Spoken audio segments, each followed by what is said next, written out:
Amar homeo YouTube channel కి స్వాగతం. ఈరోజు ఈ కార్యక్రమం చాలా ప్రత్యేకమైంది. సాధారణంగా నేను ఫేస్బుక్, ట్విట్టర్ అకౌంట్లు చాలా ఎక్కువగా యూజ్ చేస్తుంటాను. ఈ మధ్యకాలంలో దాంట్లో జరిగిన సంఘటన గురించి నా స్నేహితుడు, సన్నిహితుడు డాక్టర్ భవానీ శంకర్ గారా బిహెచ్ఎంఎస్ శ్రీకాకుళం ఆయన సలహా ఇచ్చారు. ఏదైతే టీనేజ్ వయసులో కోమల దశ వయసు గురించి, ఆ వయసులో జరిగే సందర్భాల గురించి, ఆ వయసులో వచ్చే ఏదైతే శారీరక మానసిక మార్పుల గురించి ఒక వీడియో చేయమని నాకు సలహా ఇచ్చారు. ఆయన ఇచ్చిన సలహా మేరకు నేను ఈరోజు ఈ వీడియో చేస్తాను. కోమల దశ, టీనేజ్, 13 నుంచి 19 వరకు ఉన్న వయసుని ఏదైతే ఉందో దీన్ని కోమల దశ లేదా టీనేజ్ అంటారు. ఈ వయసులో ఉన్న బాలుల గురించి నేను ఈ వీడియో చేస్తున్నాను. బాయ్స్ ఎవరైతే ఉన్నారో ఈ వయసులో ఉన్న వాళ్ళు ఈ 13 నుంచి 20 సంవత్సరం ఉందో చాలా కీలకమైన సంవత్సరం. ఈ వయసులో ఉన్న పిల్లలకి వచ్చే శరీరాల్లోని మార్పుల గురించి ఈ రోజు మీకు చెప్తున్నాను. ఎత్తు పెరగడం, గెడ్డం లేదా ఛాతీ మీద వెంట్రుకలు రావడం, మర్మాంగవాళ్ళ మీద వెంట్రుకలు రావడం, గొంతుకులో మార్పు, బొంగురు గొంతు, శారీరక లక్షణాలు అయితే మానసిక లక్షణాలు ఒత్తిడి గురవడం, కంగారు పెరగడం, భయం పెరగడం, ప్రతి చిన్నదానికి డిప్రెషన్కు లోనవడం, సిగ్గుపడడం, ఇవి ఎక్కువగా ఉంటాయి. అసలు ఒక అబ్బాయి వయసుకు వచ్చాడనేది ఎలా తెలుసుకోవాలనుకుంటే మొట్టమొదటిగా అతని శరీరంలో మార్పు ఏం జరుగుతుందంటే మలబద్ధకంతో తయారవుతుంది. మలబద్ధకం ఎందుకు అవుతుందంటే ముందుగా అతను ఏదైతే ఫుడ్ అనేది, డైటరీ అనేది కంట్రోల్లో ఉండలేడు. అంటే ఫుడ్ హ్యాబిట్స్ చేంజ్ అయిపోతూ ఉంటాయి. ఒక్కసారిగా అతను ఇంటి దగ్గర బయట ఫుడ్లకు అలవాటు పడుతూ బయట తింటూ ఇంట్లో తిని ఒకసారి కాన్స్టిపేషన్ కు లోనవుతుంది. గుర్తించాలి. ఈ వీడియోలో నేను ముందుగా మీకు చెప్పబోయేది ఏంటంటే తల్లిదండ్రులకు సూచన చేయబోతున్నాను. అలాగే ఎవరైతే ఉన్న పిల్లలు ఉన్నారో, బాయ్స్ ఉన్నారో వాళ్ళకి నేను సలహా ఇస్తున్నాను. ఈ 2 సలహాల కోసమే ఈ వీడియో చేస్తున్నాను. ఈ వీడియోలో మొట్టమొదటిగా ఏదైతే తల్లిదండ్రులు గుర్తించాల్సింది ఏంటంటే ఈ మొట్టమొదటిగా బాలులు ఎవరైతే ఆ అబ్బాయిలు ఉన్నారో, ఈ 13 నుంచి 19 వేలు ఉన్నారో వాళ్ళకు ముందుగా ఈ మొట్టమొదటి లక్షణం ఏంటంటే జీర్ణ వ్యవస్థ మీద బలబద్ధకం ఏర్పడుతుంది. అదే కాకుండా మొటాలు అనేది తేడవుతూ ఉంటాయి. ముందుగా మలబద్ధకాన్ని నిరోధించాలంటే అతను ఫుడ్ అనేది ప్రోటీన్ ఫుడ్ ఇంట్లోనే తినడానికి అలవాటు చేయాలి. సాధారణంగా పిల్లలు ఎవరైతే బయటకు వెళ్తారో వాళ్ళు ఫుడ్ కంట్రోల్ లేకుండా స్పైసీ ఫుడ్ ఇలాంటివి తినడం వల్ల ఈ తిండి వల్ల కాన్స్టిపేషన్ అనేది ఏర్పడుతూ ఉంటుంది. ఈ ఫ్రూట్స్ అనేవి ఈ వయసులోనే మనం అలవాటు చేయించాలి. ఆ తర్వాత ఏదైతే మొటాలు ఉన్నాయో ఈ మొటాలు ఏర్పడడం అంటేనే హార్మోన్ ఇంబ్యాలెన్స్ వల్ల వస్తుంది. ఈ మొటాలు ఏర్పడినప్పుడు ఈ వేడి నీటితో మొహాన్ని శుభ్రం చేసుకుంటూ ఉండడం వల్ల తరచుగా ఈ మొటాలు అనేది తగ్గుతాయి. ఇంకా తర్వాత ఏదైతే ఈ వయసులో వాళ్లకు అత్యంత ప్రోటీన్ ఫుడ్ కావాలి. మాంసాహారాలు, పప్పు దినుసులు, ఈ పదార్థాలన్నీ అత్యధికంగా తీసుకోవాలి. దీంతో పాటు సహజ సిద్ధమైన ఫ్రూట్స్ అని అలవాటు చేయాలి. ఎక్కడా కూడా వీళ్ళకి ఈ ఆర్టిఫిషియల్ షుగర్ ఎసెన్స్, చాక్లెట్స్ కానీ లేదంటే ఏదైతే అత్యధికమైన క్యాలరీస్ ఉన్న ఐస్ క్రీమ్స్ కానీ దూరంగా ఉంచాలి. దీనివల్ల వాళ్ళు కాన్స్టిపేషన్ కు లోనవుతారు. ఇంకా డైజెషన్ ప్రాబ్లం అనేది తయారవుతూ ఉంటాయి. పింపుల్స్ అనేవి కూడా పెరుగుతూ ఉంటాయి. ఈ కాకుండా ఈ పిల్లల్లో అత్యధికంగా ఫ్రూట్స్, వెజిటేబుల్స్ అనేది శాతం పెంచుతూ ఉండాలి. ఎందుకంటే దీనిలో ఎన్నో పోషక పదార్థాలు, కాల్షియం ఐటమ్స్ అనేవి దొరుకుతాయి. ఈ వయసు దశలో ఈ బాలులకి అత్యధికం ప్రోటీన్ ఫుడ్ కావాలి. ఈ ప్రోటీన్ ఫుడ్ మనం ఆర్టిఫిషియల్ కాకుండా నేచురల్ గా అలవాటు చేయడం నేర్చుకోవాలి. నేచురల్ అంటే కూరగాయలు, పళ్ళు, ఏదైతే ఇంట్లో చేసిన vegetable foods, non veg items, ఇవన్నీ కూడా అత్యధికంగా పోషక పదార్థాలు ఇస్తూ ఉంటే వీళ్ళల్లో ఎదుగుదలకి చాలా ఉపయోగపడుతూ ఉంటాయి. ఇవి కాకుండా తేలికపాటి ఎక్సర్సైజ్ కూడా చేయిస్తూ ఉండాలి. ఇంకా మానసిక లక్షణాలు అంటే అత్యధికంగా ఒత్తిడి గురవడం. తల్లిదండ్రులు ముందుగా గమనించాల్సింది ఏంటంటే మీ పిల్లవాడు ఏదైతే ఉన్నాడో అతనికి దేని గురించి ఆందోళన చెందుతున్నాడని తెలుసుకోవాలి. అతనితో చాలా మీరు మృదువుగా మాట్లాడడం నేర్చుకోవాలి.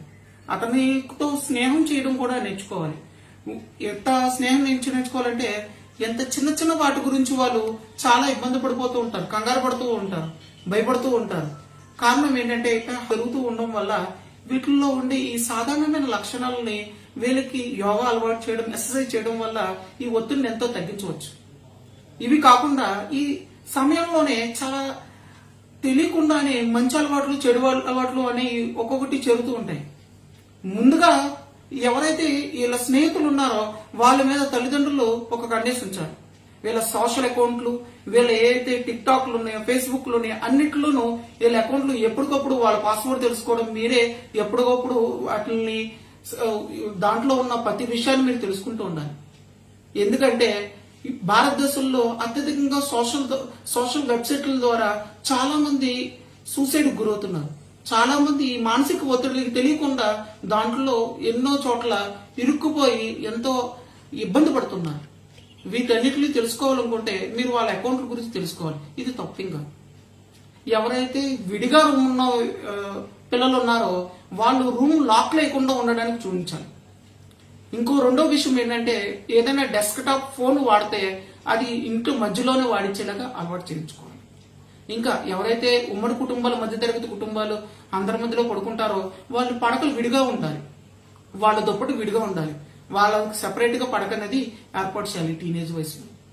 ఈ టీనేజ్ వయసులో వీళ్ళు మానసికంగా ఎక్కువగా ఇబ్బంది పడితే జింక్ సప్లిమెంట్స్ ఏవైతే ఉంటాయో ఆ ప్రోటీన్ ఫుడ్, జింక్ సంబంధించిన ప్రోటీన్ ఫుడ్ ఉంటాయి, మీకు వాటికి సంబంధించిన నేను పెడతాను. అవి మీరు తీసుకుంటుంటే ఏదైతే ఇండివిజువల్ ఫ్యామిలీస్ ఉంటాయో దాంట్లో ఈ ఎవరైతే 13 నుంచి 19 సంవత్సరాలు పిల్లలు ఉంటారో లేదా వాళ్ళు ఉంటారో వాళ్ళకి సెపరేట్ రూమ్ అనేది ఇస్తున్నప్పుడు ఆ రూమ్ తాళాలు వాళ్ళు వేయకుండా ఉండేటట్టు చూడండి. ఆ రూమ్ లో ఏం జరుగుతుంది అనేది తల్లిదండ్రులు ఎప్పటికప్పుడు అన్వేషిస్తూ ఉండాలి. వాళ్ళు ఏదైనా డెస్క్టాప్ కంప్యూటర్స్ కనుక ఉంచితే కనుక వాళ్ళు వాళ్ళ రూమ్ లో కన్నా అందరూ ఉండే మెయిన్ హాల్స్ లో ఉంచడానికి ప్రయత్నించండి. ఇంకా ఆ రూమ్ లో ఈ వ్యక్తి ఉపయోగించే వస్తువుల మీద ఒక అంచనా ఉండాలి. ఎవరైతే జాయింట్ ఫ్యామిలీస్ ఉంటారో వాళ్ళు అందరూ కలిసి దగ్గర ఒకలే పడుకుంటారు కాబట్టి వాళ్ళు ఎవరైతే ఈ టీనేజ్ యువత ఉంటారో వాళ్ళకి సెపరేట్ పడక అనేది ఏర్పాటు చేయాలి. వాళ్ళకి సెపరేట్ దుప్పట్లు అనేవి ఏర్పాటు చేయాలి. వాళ్ళని సెపరేట్ గా ఇండివిజువల్ పర్సన్ గా చూడాలి. చిన్నపిల్లలుగా వాళ్ళతో డీల్ చేయకూడదు. ఇంకా ఇదెందుకు ఇవన్నీ చేయాలంటే వాళ్ళ హక్కులు హరిస్తున్నామని చాలా మంది పేరెంట్స్ అంటారు, కొంతమంది స్టూడెంట్స్ అంటారు. కానీ ఇక్కడ గుర్తించాల్సింది ఏంటంటే మీరు తల్లిదండ్రులే కాదు, వాళ్ళు టేక్ కేర్, వాళ్ళ యొక్క మార్గదర్శకులు కూడా మీరే. ఈ విషయాన్ని ఎందుకు నేను చెప్తున్నానంటే మనకి ఏదైతే జరుగుతున్న భారతదేశంలో చాలా ఘోరమైన సంఘటనలు, ఇంత భయంకరమైన విషయాలన్నీ కూడా దాంట్లో ఒక టీనేజర్ అనేది ఉంటున్నాడు. చాలా దౌర్భాగ్యమైన విషయం ఏంటంటే ఆ వ్యక్తి యొక్క తల్లిదండ్రులు కూడా చదువుకున్న వ్యక్తులు ఉంటున్నారు. దీనికి గల కారణం ఏంటంటే అతి ప్రేమలో ఇవన్నీ కూడా జరుగుతూ ఉన్నాయి.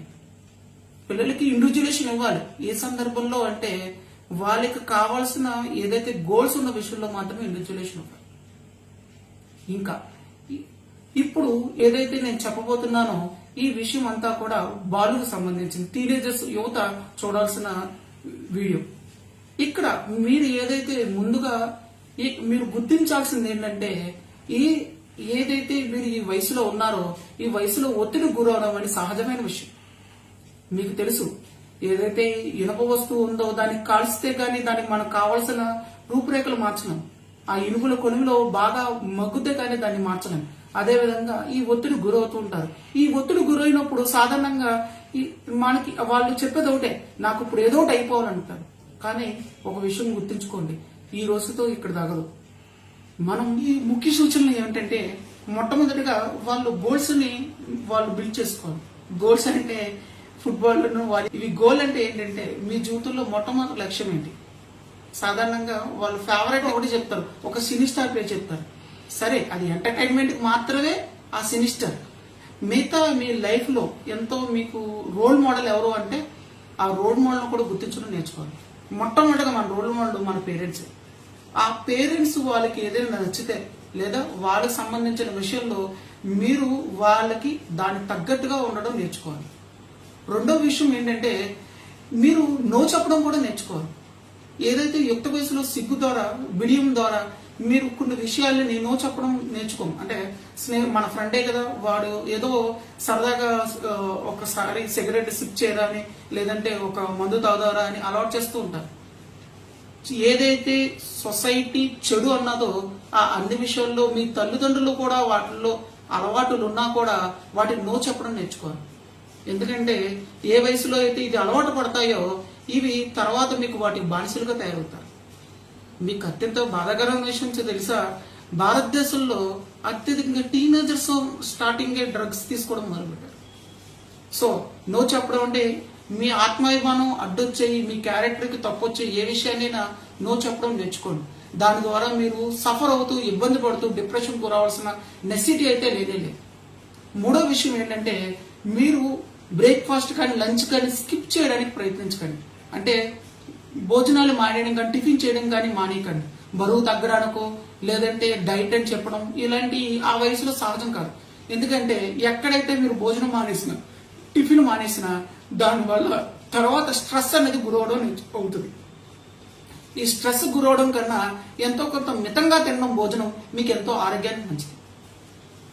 తర్వాత అతి ముఖ్యమైనది మీరు తెలుసుకోవాల్సిన ఫస్ట్ పాయింట్ ఏంటంటే, మొట్టమొదటి పాయింట్ మీ జీవితంలో అత్యంత కీలకమైన అంశాలుగా మీరు కొన్ని గుర్తించాలి.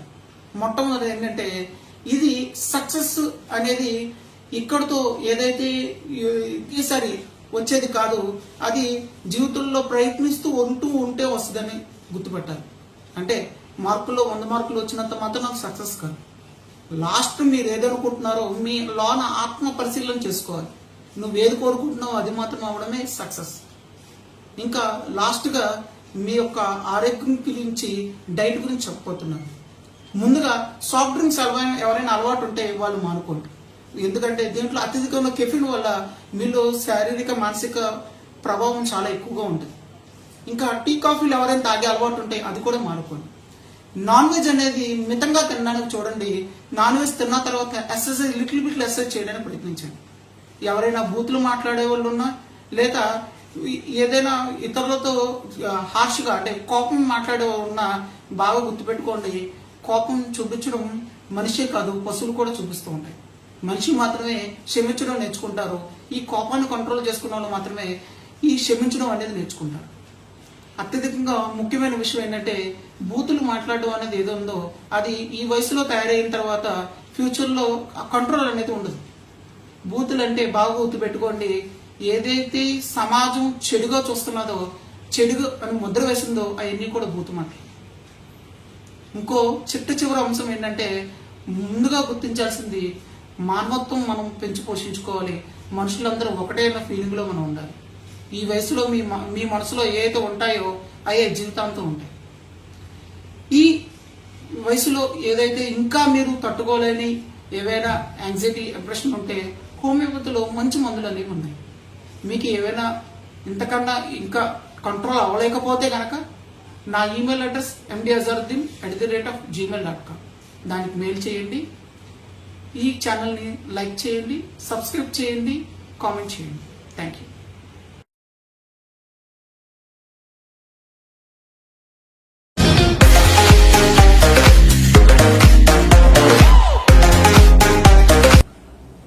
వరల్డ్ ఎన్విరాన్మెంట్ డే శుభాకాంక్షలు. అమర్ హోమియో యూట్యూబ్ ఛానల్ ద్వారా ఈరోజు నేను ప్రపంచ పర్యావరణ దినోత్సవ శుభాకాంక్షలు తెలియజేస్తున్నాను.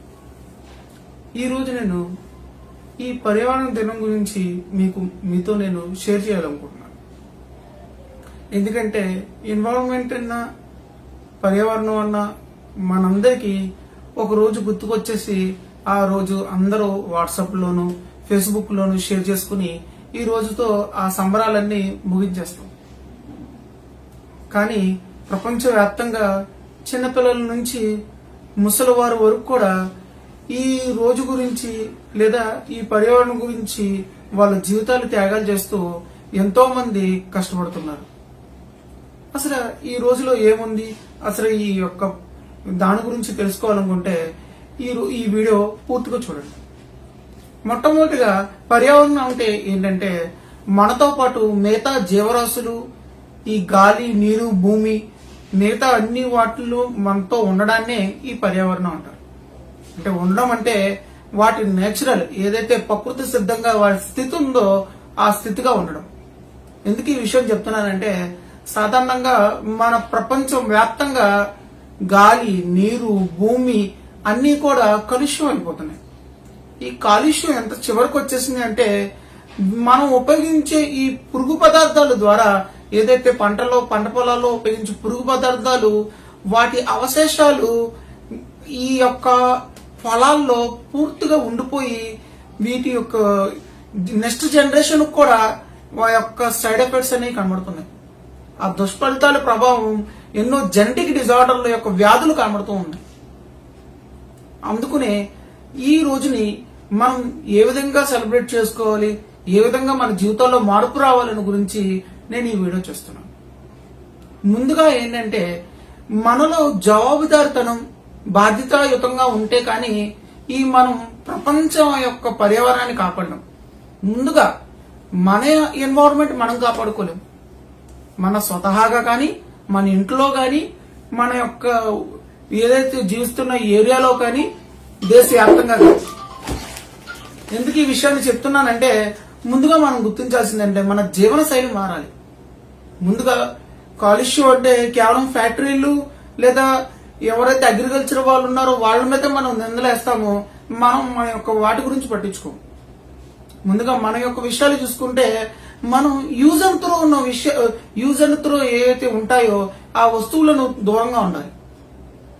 అంటే పెట్ బాటిల్ వాడుతున్నాం అనుకోండి, అవి వాడేసిన తర్వాత వాటిని పాడేయడం కన్నా దాంట్లో మట్టి నింపి మొక్కలు వేయడం డెకరేటివ్ గా వాడుకోవాలి. లేదంటే గ్లాస్ వాటర్ బాటిల్ వాడితే అంతకన్నా మంచిది.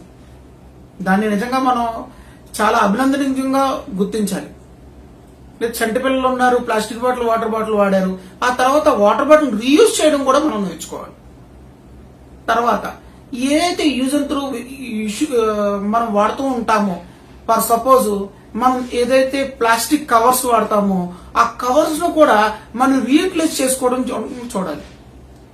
సాధారణంగా మన ఇంటిలో ఉండే వ్యర్థ పదార్థాలు, గృహ వ్యర్థ పదార్థాలు ఆర్గానిక్ అండ్ ఇన్ఆర్గానిక్ రోజు కేజీన్నర నుంచి పైపెచ్చి వస్తాయంటే అర్థం చేసుకోవాలి. మనమే మన యొక్క ఇంట్లో ఎంత కాలుష్యాన్ని పెంచిపోజిస్తున్నామని. ఇక్కడ మీరు ఇద్దరు లేదా నలుగురితో స్టార్ట్ అయిన ఈ వ్యర్థ పదార్థాలు మొత్తం ఒక ఊరిలో ఎన్ని టన్నుల వ్యర్థ పదార్థాలు ఒక రోజుకి తయారవుతాయో ఆలోచించండి.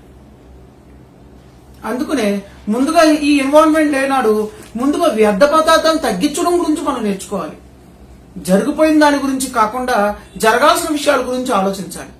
ఈ రోజు జరగాల్సిన విషయాల్లో మనం ముందుగా వ్యర్థ పదార్థాలని ఏదైతే ఆర్గానిక్ అంటారు, అంటే మళ్ళీ వాటిని యూజ్ చేయడానికి ఉన్న ఏదైతే నేచురల్ గా ఉంటాయో, అంటే పళ్ళ యొక్క తొక్కలు, కూరగాయలు ఏవైతే ఉన్నాయో వాటినన్నిటిని మన ఇంట్లోనే కాంపోస్ట్ చేసుకోవడం నేర్చుకోవాలి. మన ఇంట్లోనే మనం మొక్కలు పెంచడం నేర్చుకోవాలి. ఇంటీరియర్ గార్డెన్ నేర్చుకోవాలి, బయట ఉన్న గార్డెన్ కూడా మనం నేర్చుకోవాలి. వీటిని మనం వాటిల్లో మన యొక్క ప్రయత్నం మనం చేయాలి. ఇవి కాకుండా ఏ అయితే మనం ప్లాస్టిక్ ఐటమ్స్ వాడుతున్నామో ఇంట్లో ఆ ప్లాస్టిక్ ఐటమ్స్ అన్ని తగ్గించుకోవాలి. ఈ ఆర్గానిక్ వాడడం నేర్చుకోవాలి. అంటే గాజు కానీ లేదంటే ఇది కూడా మీ ఆరోగ్యానికి ఉపయోగపడేవే నేర్చుకోవాలి. అంటే ఇత్తడి సామాన్లు తగ్గించి ఇంట్లో మీకు ఏదైతే మీ ఆరోగ్యానికి కావాల్సిన ఉన్నాయో వాటిని మీరు సరిచేసుకోవాలి. ప్లాస్టిక్ వస్తువులు తీసుకునేటప్పుడు మీరు ఆలోచించాల్సింది ఏంటంటే నేను వాడుతుంది ఒక ప్లాస్టిక్ పెన్ కాదు, లేదా నేను వాడుతుంది ఒక స్ట్రా కాదు, లేదంటే నేను వాడుతుంది ఒక ప్లాస్టిక్ గ్లాస్. దీని ద్వారా ప్రపంచంలో ఎన్నో అనర్థాలు జరుగుతాయని మీరు గుర్తించాలి. ఈ బాధ్యతాయుత జీవితం మనం గడిపితేనే ఈ రోజు వరల్డ్ ఎన్వైరన్మెంట్ డేకి మనం న్యాయం చేసిన వాళ్ళు అవుతాం. ఒక్కసారి ఆలోచించండి. ఈ దాంట్లో మనం ఎంత ప్రయత్నిస్తున్నాం అనేదే మన యొక్క రిజల్ట్ అనేది కూడా కనబడుతుంటుంది. ఇది మీతో ఆగదు. మీ కుటుంబం మీరు ఒకవేళ మార్పు చెందితే ప్రపంచానికి మనం మార్పుగా కనబడుతుంది. ఇది పెద్ద కష్టతరమైన పనులేమి మనకి కావు. ఇంకా వాటర్ విషయానికి వస్తే వాటర్ ఏదైతే సోర్సెస్ ఉన్నాయో రిసోర్సెస్ మనకి మున్సిపాలిటీ అయితే మున్సిపాలిటీ వాటర్ గురించి చూస్తాము, లేదంటే బోర్ వాటర్ అయితే బోర్ వాటర్ గురించి చూస్తాము.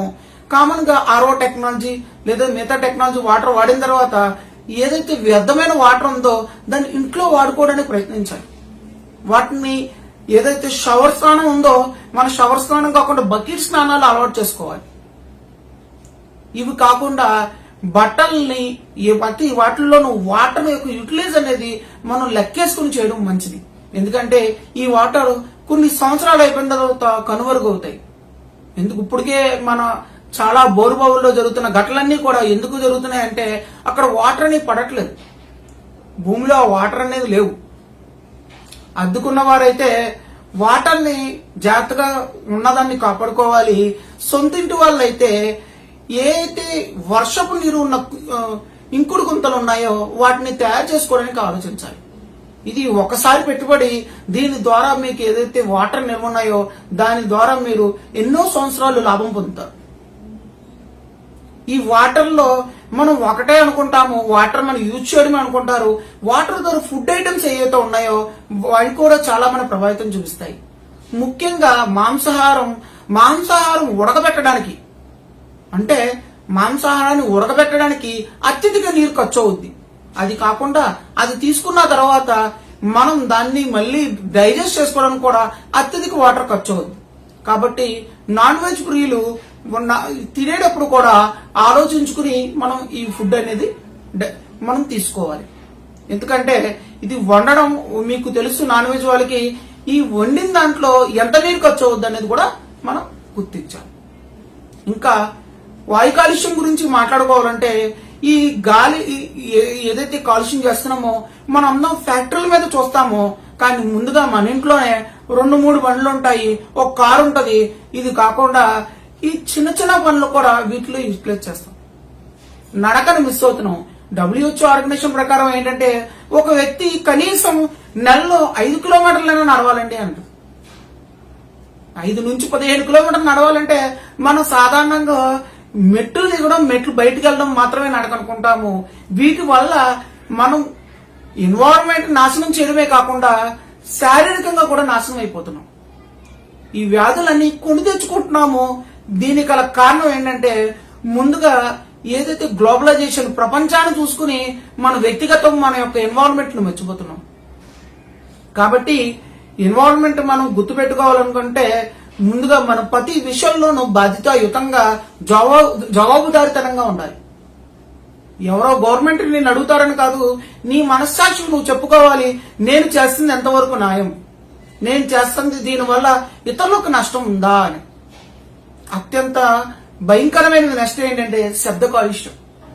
ఈ శబ్ద కాలుష్యంలో మనం యొక్క ఏదైనా సరదాల కోసం ఏదైతే సౌండ్ పెడుతుంటామో, లేదంటే సరదాల కోసం చేసే విషయాలు లౌడ్ స్పీకర్ల వల్ల మనకే కాకుండా ఇతరులు కూడా ఇబ్బంది అవుతుంది.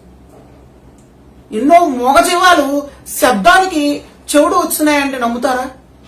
ఎన్నో మూగజీవాలు ఇవి కనుమరుగవుతున్నాయంటే నమ్ముతారా? కారణం ఇది మన యొక్క సరదా కోసం చేసిన వికృత చేష్ట. కాబట్టి ప్రపంచానికి మనం జవాబుదారితనంగా ఉంటానంటేనే ఈ యొక్క ప్రపంచ పర్యావరణ దినోత్సవాన్ని మనం జరుపుకోవచ్చు. ఇది జరుపుకోవాలి కూడా. ఒకవేళ దీన్ని మనం బాధ్యతాయుతంగా లేకపోతే, లేదంటే జవాబుదారితనంగా లేకపోతే ఏం నష్టం అంటే ఏదైతే పొల్యూషన్ వల్ల నీ యొక్క జీవన యొక్క స్థితి తగ్గుద్ది, అంటే మన యొక్క ఆయుష్ తగ్గుద్ది. ఇవి కాకుండా దీనివల్ల అత్యంత సైడ్ ఎఫెక్ట్ ఏంటంటే మీ మీద స్ట్రెస్ లెవెల్ అనేవి పెరుగుతాయి. ఏదైతే ఎయిర్ పొల్యూషన్, ఏదైతే సౌండ్ పొల్యూషన్, ఏవైతే కూరగాయలు మనం వాడే ప్రతి దాని మీద ఈ యొక్క పెస్టిసైడ్స్ వల్ల వచ్చే దుష్ఫలితాలు మన యొక్క ఆ జీవన శైలిని పూర్తిగా మార్చేస్తాయి. మన ఆరోగ్య స్థితిని కూడా తగ్గించేస్తాయి. విపరీతమైన హైపర్ టెన్షన్ అనేది తయారవుతుంది. ఎసెన్షియల్ హైపర్ టెన్షన్ అంటారు. మనకు తెలియకుండానే బీపీ లెవెల్ అనేవి పెరుగుతూ ఉంటాయి, హెడేక్లు అనేవి వస్తూ ఉంటాయి, మన యొక్క ఆరోగ్యం అనేది క్షీణిస్తూ ఉంటాయి. ఇది మీతోనే కాదు, ప్రపంచం యొక్క మొత్తం అందరి గురించి ఆలోచించాలి. కాబట్టి ముందుగా మనతో స్టార్ట్ చేద్దాం. మనం పర్యావరణానికి జవాబుదారీతనంగా ఉందాము. దేవుడిచ్చిన ఈ అద్భుతమైన ప్రపంచాన్ని మనం బతికిద్దాము, మనం దాంట్లో బతుకుదాం. ఇది మీ అందరికి అర్థమైంది అనుకుంటున్నాను. దీంట్లో మీకు ఏమైనా సందేహాలు ఉంటే కామెంట్ బాక్స్ లో టైప్ చేయండి, లైక్ చేయండి, సబ్స్క్రైబ్ చేయండి, షేర్ చేయండి. Thank you.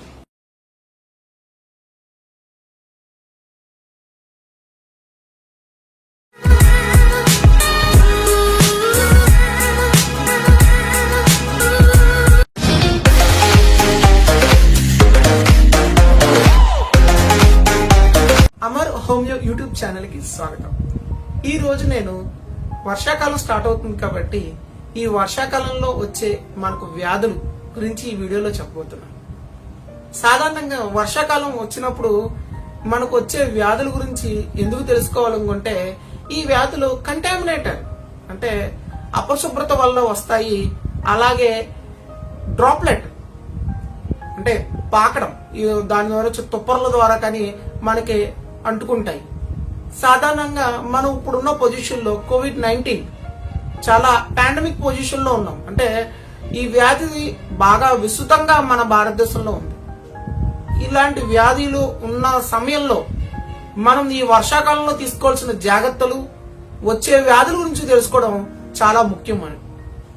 ఇవి కాకుండా ఈ వ్యాధుల తీవ్రత ఎలా ఉంటది, ఈ వ్యాధుల వైద్యం ఎలా చేసుకోవచ్చు, ఈ వ్యాధుల ద్వారా మనం వీటిని ఎలాగ హోల్డ్ చేసుకోవచ్చు అనే విషయం కూడా నేను ఈ వీడియోలో మీకు చెప్పబోతున్నాను. ముందుగా ఈ వర్షాకాలంలో తరచుగా అందరికీ జలుబు, దగ్గు వస్తూ ఉంటాయి. ఈ జలుబు, దగ్గు ముందు ఏ విధంగా వచ్చిందనేది గుర్తుపట్టడం చాలా ఇంపార్టెంట్. అంటే ఈ జలుబు సడన్ గా వచ్చిందా, లేకపోతే మధ్యాహ్నం ముక్కు దిబ్బడు వచ్చి తర్వాత వచ్చిందా, లేదంటే వర్షంలో తడవడం వల్ల వచ్చిందా, లేదంటే పలానా చోట నేను వాటర్ తాగాను లేదా ఐస్ క్రీమ్ తిన్నాను లేదా పలానా తినడం ద్వారా నెక్స్ట్ రోజు వచ్చిందా అనేది గుర్తుపట్టడం ముఖ్యం. ఎందుకంటే ఇక్కడ ఏదైతే వాటర్ కానీ ఏదైతే కూల్ డ్రింక్స్ కానీ ఏవైతే ఉన్నాయో మనం ఇక్కడ అంత హైజీనిక్ గా మనం తాగం. మనం తీసుకునే వాటిల్లో అంత హైజీనిక్ అంటే పరిశుభ్రత అనేది కొద్దిగా తగ్గుద్ది. సాధారణంగా ఇప్పటికీ కూడా మనం వాటర్ తాగే వాటర్లో మన కన్ఫ్యూజన్, ఆల్కలైన్ వాటర్ తాగాలా, ఆర్వో వాటర్ తాగాలా, కుళాయి వాటర్ తాగాలా, బోర్ వాటర్ తాగాలా, లేకపోతే ఈ ఆక్వా వాటర్ ఏదైతే ప్యూరిఫై వాటర్ తాగాలా అనేది ఇప్పటికీ సందేహమే. కానీ ఏ వాటర్ తీసుకున్నా ఆ వాటర్ కంటామినేట్ అయ్యిందా అంటే పరిశుభ్రత చేతులతో ఇచ్చారా, పరిశుభ్రతమైన వస్తువులు ఉన్నాయా దాంట్లో, ఆ వస్తువులు ఉన్నాయా అనేది గుర్తించడం చాలా కష్టం. కాబట్టి బయట వాటర్ తాగే వాళ్ళు ఎవరైతే ఉంటారో ఆ వాటర్ ని మనం ముందుగా గుర్తించుకోవాలి. అంటే అక్కడ పరిశుభ్రత సరిగ్గా ఉందా లేదా. కుళాయి వాటర్ చాలా మంది తాగుతూ ఉంటాం మనం. ఆ కుళాయి వాటర్ తాగేటప్పుడు ఈ వర్షాకాలంలో కొద్దిగా వేడి చేసుకుని తాగడం మంచిది. అలాగే వేడి చేసుకుని తాగడం తర్వాత ముందు ఉపయోగించే పాత్రలు శుభ్రంగా ఉన్నాయా లేదా అని చూసుకోవడం ఇంకా మంచిది. ఎందుకంటే ఈ వర్షాకాలంలో ఈగలు ఎక్కువగా వస్తూ ఉంటాయి. ఈ ఈగల ద్వారా కంటామినేట్ రావచ్చు. మనం వస్తున్నప్పుడు తేమగా ఉండడం వల్ల ఈ తేమగా ఏదైతే ఉన్నాయో ఆ టైంలో బ్యాక్టీరియాలు ఎక్కువగా వాటిని మంచి పొదిగే టైం దాని ద్వారా కూడా రావచ్చు. కాబట్టి ముందుగా జలుబు వచ్చినప్పుడు ఆ జలుబు తీవ్రత ఎలా ఉందనేది గుర్తుపట్టడం ముఖ్యం. జలుబు తీవ్రత కనుక పెరుగుతూ ఉందనుకోండి, దానికి సంబంధించిన మాత్రలు మనం వేసుకోవాలి. దానికన్నా ముందు ఏం చేయాలంటే మనం జలుబు వచ్చినప్పుడే మనం ఇతరులకు తుమ్మినప్పుడు వీటినప్పుడు చేతులు అడ్డు పెట్టుకోవడం, కచ్చిపు అడ్డు పెట్టుకోవడం ముందు నేర్చుకోవాలి. ఆ తర్వాత మిగతా వాళ్ళకి ఇతరులకు తగలకుండా ఇతరులకు దూరంగా మనం ఆ జలుబు వచ్చిన ఉండడం ముఖ్యం. రెండోది ఏంటంటే ఈ జలుబు వచ్చినప్పుడు వైద్యం కన్నా ముందు జాగ్రత్తలు తీసుకోవడం ముఖ్యం. జలుబు వచ్చినప్పుడు తలంటి స్నానం చేయడం వల్ల ఇంకా తీవ్రత పెరుగుతూ ఉంటుంది. ఆ రోజు స్నానం చేయడం వల్ల వచ్చే నష్టమేం లేదు. మీరు 2-3 రోజులు స్నానం చేయడం వల్ల వచ్చే నష్టమేం లేదు జలుబు ఉన్నప్పుడు. ఎందుకంటే ఒకవేళ స్నానం చేస్తే జలుబు తీవ్రత పెరుగుతూ ఉంటుంది. అలాంటి స్నానం అస్సలు చేయకూడదు. ఇది జాగ్రత్తలో మొదటి జాగ్రత్త. రెండోది ఏంటంటే జలుబు ఉన్నప్పుడు తీపి పదార్థాలు, పొల్లటి పదార్థాలు దూరంగా ఉండాలి. మేనేజ్మెంట్ ఉందో మందులు వాడకుండా ఉండాలి. ఈ జలుబు తీవ్రత ఉన్నప్పుడు సాధారణంగా ఆకలిస్తూ ఉంటది. భోజనం తిన్న తర్వాత కూడా ఆకలిస్తూ ఉంటది. దీన్ని ఫాల్స్ ఎపిటైట్ అంటారు. అంటే ఆకలి వేస్తుంది కానీ తినలేము, లేదా నోరు రుచించదు. ఈ జలుబులో సాధారణ లక్షణం. ఈ లక్షణాన్ని మనం ఇది COVID-19 లక్షణం అని లేదంటే మిగతా వ్యాధులని ఆలోచించకుండా ఇలాంటి సందర్భంలో కొద్ది గోరువెచ్చటి వాటర్ తీసుకోవడం మంచిది. దాంట్లో మీరు మళ్ళీ అల్లం ముక్కలు వేసుకుంటారా వేసుకుంటారా అనేది మీ వ్యక్తిగతం. నేనైతే వాటికి సజెస్ట్ చేయను. సాధారణంగా గోరువెచ్చని వాటర్ మంచిది. ఇవి తాగుతూ ఉంటే మీ బాడీ అనేది రీజనరేట్ అవుతూ ఉంటుంది. నేను ఏదైతే చెప్పిన మేనేజ్మెంట్ ఉందో మందులు వాడకుండా ఈ వాడమని నా ఉద్దేశం కాదు. ఇది మందులు వాడుతున్నా కూడా ఈ మేనేజ్మెంట్ చేయాలి ఉండడం ముఖ్యం. ఎందుకంటే సాధారణంగా ఈ వర్షాకాలంలో బ్యాక్టీరియా వల్ల మన యొక్క తీవ్రత ఏది చిన్నది కూడా చాలా పెద్దగా ఉంటాయి. ఈ వైరల్ ఇన్ఫెక్షన్లు అనేవి చాలా విపరీతంగా ఉంటాయి. ఈ వైరల్ ఇన్ఫెక్షన్ సమయంలో మనం ఎవరైతే పూర్వపు వ్యాధులు అంటే హిస్టరీలో కనుక మీకు న్యూమోనియా కానీ జలుబు సంబంధించిన వ్యాధులు ఉంటే కనుక వాళ్ళు చాలా జాగ్రత్తగా ఉండాలి. ఆ జాగ్రత్త సమయంలో వాళ్ళు హెల్త్ మేనేజ్మెంటే కాకుండా మందులు కూడా ముందుగా జాగ్రత్త పడి తీసుకోవాలి. డాక్టర్ గారిని అడిగి ఏదైతే మీరు ప్రీవియస్ గా ఉన్న డాక్టర్ గారిని అడిగి మందులు వాడుతున్నారో వాడికి తీవ్రత అనేది తగ్గించుకోవాలి. సాధారణంగా హోమియోపతిలో ఈ జలుబు యొక్క తీవ్రత చాలా ఈజీగా దొరుకుతుంది. ఈ వీడియోలో మీకు ఏమైనా సందేహం ఉంటే కామెంట్ చేయండి. ఈ వీడియోని లైక్ చేయండి, అందరికీ షేర్ చేయండి, సబ్స్క్రైబ్ చేయండి. Thank you. Amar homeo.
Amar homeo YouTube ఛానల్కి స్వాగతం.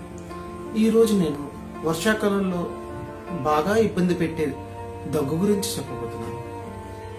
సాధారణంగా దగ్గు అంటే మనం ఒక వ్యాధి అనుకుంటాం. సాధారణంగా దగ్గు అంటే ఒక వ్యాధి అనుకుంటాము.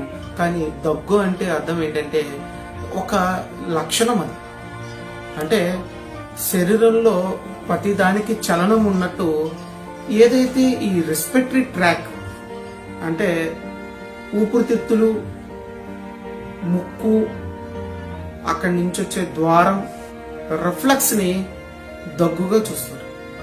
దగ్గు రాకపోతే గనక లేదా దగ్గు లేదంటే గనక మనం కంగారు పడాలి, ఏదో జరుగుతుంది ఇంకా లోనా అని. సాధారణంగా ఈ దగ్గు గురించి చెప్పుకోవాలనుకుంటే చాలా మంది ముందుగా బాగా సఫర్ అయ్యేది చిన్నపిల్లలు మాత్రమే.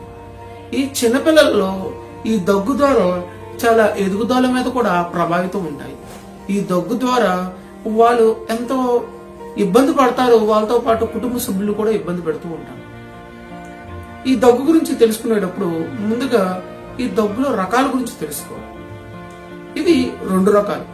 ఒకటి పొడి దగ్గు, ఒకటి తెమ్మడ లేదా కల్లి లేదా బలగం అనే దగ్గు. ఈ దగ్గుల గురించి తెలుసుకునేటప్పుడు పొడి దగ్గులో మామూలుగా జనరల్ గా ఇవి దగ్గు ఎలా వస్తుందంటే ఈ దగ్గు రావడానికి ముందుగా కారణం ఏంటంటే ఈ చల్లగాలిలో తగిలే ఏదైతే ఈ వైరస్ బ్యాక్టీరియాల వల్ల మనకి ఇన్ఫెక్ట్ అవుతూ ఉంటాం. ముందుగా జలుబు వస్తుంది. ఈ జలుబు ద్వారా ఈ దగ్గు అనేది ప్రొడక్టివిటీ వస్తుంది. సాధారణంగా ఈ పొడి దగ్గులు ఏదైనా ఇబ్బంది పడే ఈ ముక్కులో కానీ లేదంటే ఈ గొంతుకులో శ్వాస కానీ ఏదైనా ఉంటే దానివల్ల బాగా ఎక్కువగా దగ్గు వస్తుంది. చాలా మంది ఈ దగ్గు పొడి దగ్గు వచ్చినప్పుడు కషాయాలు, జండు బాములు ఇవన్నీ తాగుతూ ఉంటారు. అందరూ బయటికి వెళ్ళి వాళ్ళకి నచ్చిన ఏదైతే తాగుతుంటారో ఆ కషాయాలు కానీ వీటి కానీ ఏం తీసుకున్నా కూడా తగ్గిపోద్ది. ఈ పొడి దగ్గుని సప్రెస్ చేసిన తర్వాత ఈ తెమ్మడ దగ్గు అనేది స్టార్ట్ అవుతూ ఉంటాయి. అంటే ముందుగా పొడి దగ్గు స్టార్ట్ అయ్యే తర్వాత తెమ్మడ దగ్గు అనేది స్టార్ట్ అవుతూ ఉంటాయి. ఈ తెమ్మడ దగ్గు ప్రభావం ఎలా ఉంటుందంటే, ఈ తెమ్మడ గురించి తెలుసుకునేటప్పుడు అంటే సాధారణంగా నేను చెప్పేది ఈ వర్షాకాలంలో వచ్చే ఎక్యూట్ డిసీజుల గురించి చెప్తున్నాను. ఇవంటే ఈ ఎక్యూట్ డిసీజులు అన్ని కూడా ఈ 3 వారాల లోపు ఉండే దగ్గుల గురించి చెప్తున్నాను. అంటే సాధారణంగా 1 వారం నుంచి 2 వారాలు 3 వారాల దాకా ఇవి సాగుతూ ఉంటాయి.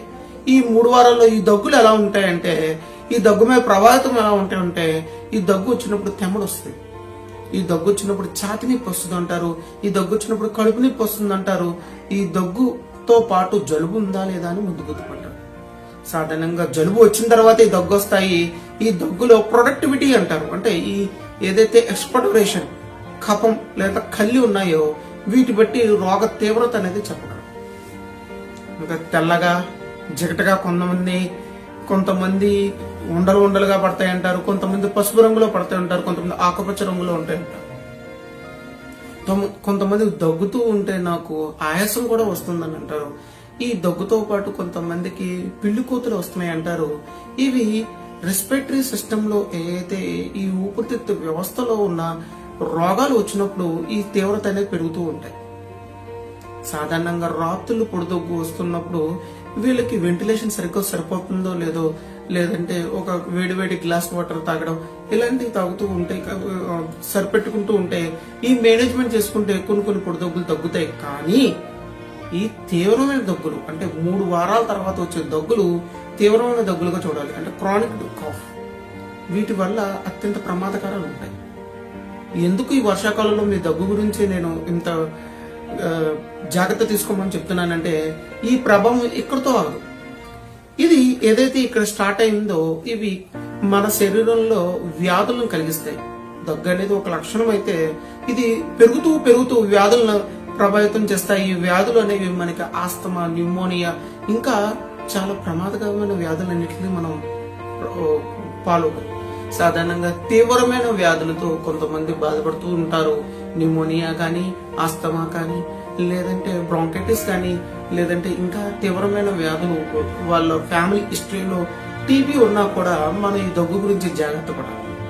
ముందుగా ఈ దగ్గుకి మెడిసిన్స్ గురించి తెలుసుకోవడం కన్నా ఈ దగ్గు ఏ విధంగా మనం ప్రభావితం అవుతున్నాము, ఈ దగ్గు వల్ల మనకి ఏ విధంగా నష్టం అవుతుంది ఫ్యూచర్ లో, ఈ దగ్గు వల్ల ఎటువంటిది మనకి ఇప్పుడు అనారోగ్యం పాలవుతాం అన్నది ముందు తెలుసుకోవాలి. అంటే ఎందుకు ఈ విషయాలు చెప్తున్నానంటే, ముందుగా అసలు దగ్గు ఎలా స్టార్ట్ అయిందని, అంటే ఇది చల్లగాలిలో ఎక్స్పోజ్ అవడం వల్ల తగిలిందా, లేదంటే ఏదైనా ఫుడ్ తీసుకోవడం వల్ల వచ్చిందా, లేకపోతే ఇంకేమైనా కంప్లైంట్లు ఉన్నాయా. సాధారణంగా దగ్గు అంటే జ్వరం లేదా జలుబు ద్వారా వచ్చిందని అనుకుంటారు, కానీ gastric GERD gastro oesophagus reflux disease లో కూడా ఇలాంటి ఈ దగ్గు అనేది పొడి దగ్గు, ఆయాసం అనేది కామన్ గా ఉంటుంది. ఇవి కాకుండా ఇంకా తీవ్రమైన వ్యాధి ఏదైతే లెఫ్ట్ వెంట్రుకల్ ఫెయిల్యూర్, సాధారణంగా గుండె జబ్బు, అంటే ఇది మాగా ముసలి వాళ్ళకు ఎక్కువగా ఉంటుంది, వయసు పైమైన వాళ్ళకు ఉంటుంది. వీళ్ళు ఎక్కువగా దగ్గుతున్నారు, ఇంకా కాలుకి నీరు పట్టింది అనుకుంటే కనుక మనం సాధారణంగా ఈ లెఫ్ట్ ఆర్టరీ ఫెయిల్యూర్ ఉన్న వాళ్ళు కూడా ఇలాంటి వ్యాధులు అనేవి ఎక్కువగా ఉంటాయి. కాబట్టి దగ్గు అనే ఒక లక్షణాన్ని చిన్నగా తీసుకోవడం అనేది చాలా తప్పు. దీని ప్రభావితం ఎంత ఎక్కువగా ఉందని చూసి ఈ దగ్గు గురించి ముందుగా తెలుసుకోవాల్సింది ఏంటంటే, సాధారణంగా జ్వరంలో ఈ దగ్గు వచ్చిందా, లేదంటే జలుబు ద్వారా ఈ దగ్గు వచ్చిందా, లేదంటే బయట వాతావరణానికి ఎక్స్పోజ్ అవ్వడం వల్ల, కొంతమంది చల్లగాలికి, కొంతమందికి నీరు తాగడం వల్ల, కొంతమందికి కూలింగ్ వాటర్ తాగడం వల్ల వచ్చిందా అని తెలుసుకుని దాని తగ్గట్టుగా ముందు మందులు వాడడం నేర్చుకోవాలి. ఎందుకంటే దీనికంటే ముందు ఏంటంటే మనం ఒక పర్సనల్ డాక్టర్ అనేది ఫిక్స్ అవ్వాలి. ఎందుకంటే వ్యక్తి యొక్క వ్యక్తిత్వం ఆ పర్సనల్ డాక్టర్ కి తెలుస్తుంది. ఆ అటాచ్మెంట్ తోనే ఆ డాక్టర్ కి ముందుగానే మనం ఈ దగ్గు ప్రభావితం అవ్వకుండా ముందు చిన్న దగ్గు వచ్చినప్పుడు ఇనీషియల్ లోనే చూపించుకోవడం వల్ల మనం ఎన్నో రోగాల నుంచి కాపాడుతుంది. చిన్నపిల్లల్లో ఈ దగ్గు తెమడ వచ్చినప్పుడు ఏం చేస్తూ ఉంటారంటే, ఈ తెమడ వాళ్ళు మింగేస్తారు. అంటే వాళ్ళు కక్కలేక దాన్ని ఉయ్యలేక తెలియదు రాక వాళ్ళు మింగేస్తారు. కొంతమంది వస్తారు. ఇది దానివల్ల పెద్ద నష్టమేమి ఉండదు. దీన్ని కూడా చాలా మంది పేరెంట్స్ ప్రమాదకరమేమో అనుకుంటారు. కొంతమంది ఇది కక్కలేక చాలా ఇబ్బంది పడుతూ ఉంటారు. ఇది కాకుండానే ఈ చిన్నపిల్లల్లో ఈ రాత్రులు దగ్గు రావడం లేదంటే ఈ దగ్గు వల్ల వాంతులు అయ్యి ఫీడింగ్ ఉన్న ఏదైతే పాలు అన్ని కక్కేసుకుంటారో ఇది చాలా ప్రమాదం. ఇది కాకుండానే దగ్గు గురించి ముందుగా మనం బాగా ఎక్కువగా భయపడాల్సింది ఏంటంటే ఫ్యామిలీ హిస్టరీలో హెర్నియా, ఫ్యామిలీ హిస్టరీలో ఏదైతే టీబీ ఉన్నారో వాళ్ళు ఈ దగ్గు గురించి ముందుగా మందులు వాడాలి. సాధారణంగా అల్లోపతి మందులో అంటే ఏదైతే ఇంగ్లీష్ వైద్యం అంటారో ఈ వైద్యంలో దగ్గు అరుకులు రాసినప్పుడు లేదా ఈంచినప్పుడు కొద్దిగా మొత్తొస్తాయి ఈ సవసాదాలు. ఇవి అవన్నీ క్యూర్ చేయడానికి అయితే ఎక్కడ ఉండవు. ఈ దగ్గు సంబంధించిన అల్లోపతి మెడిసిన్ లో ఇవి కేవలం సప్రెస్ మాత్రమే చేస్తాయి. ఇంకా మిగతా వైద్య విధానాల్లో ఇంకొద్దిగా వాటిని సప్రెస్ చేస్తాయి తప్ప పూర్తిగా తీసివేయడం అనేది ఉండదు. కానీ హోమియోపతి వైద్యంలో ఈ దగ్గుకి మంచి పరిష్కార మార్గాలు ఉన్నాయి. ముందు దగ్గు తీవ్రతని తగ్గిస్తారు. తర్వాత దగ్గు ఏ విధంగా ఏ కారణాలు వస్తుందో డాక్టర్ మీకు చెప్పి దాని ద్వారా ఎడ్యుకేట్ చేసి మిమ్మల్ని ఆ ప్రభావితం కాకుండా మిమ్మల్ని చూస్తారు. ఇది సాధారణంగా ఈ దగ్గుని ఒకవేళ వదిలేస్తే, ఎటువంటి వైద్యం చేయకుండా వదిలేస్తే వచ్చే నష్టం ఏంటంటే సాధారణంగా ప్రెగ్నెంట్ వాళ్ళు అయితే అబార్షన్ అవుతుంది. ఇంకా మిగతా వాళ్ళకి హెర్నియాలు అనేవి డెవలప్ అవుతూ ఉంటాయి, పైల్స్ డెవలప్ అవుతూ ఉంటాయి, ప్రొట్రూడర్స్ యానస్ లేదా యూట్రస్ అనేవి కూడా డెవలప్ అవుతూ ఉంటాయి. అంటే జారిపోవడం, పేగు జారిపోవడం అని కూడా డెవలప్ అవుతుంది. ఎక్కువగా తీపి పదార్థాలు తీసుకోవడం, మసాలా పదార్థాలు తీసుకోవడం మానేయాలి. తర్వాత గాలి వీచే ప్లేస్ లో ఉండాలి. చాలా మంది డ్యామ్ సెల్లర్ వెదర్ అంటే గాలి తగలలేని ప్లేసుల్లో ఉంటారు, వాళ్ళకి ఎక్కువగా ప్రభావితం అవుతూ ఉంటారు. ఆ గాలి ఎక్కువగా తగిలే ప్లేసుల్లో ఎక్కువగా ఉండాలి. తరచుగా వాటర్ తీసుకుంటే దగ్గు ప్రభావితం తక్కువ. దగ్గున్నప్పుడు చన్నీళ్ళతో స్నానం చేయడం కూడా ఎక్కువగా ఇబ్బందికరంగా కలిగిస్తుంది. ఇంకా ఈ వీడియో మీకు నచ్చితే కనుక లైక్ చేయండి, కామెంట్ చేయండి, షేర్ చేయండి, సబ్స్క్రైబ్ చేయండి. Thank you. Amar homeo YouTube channel.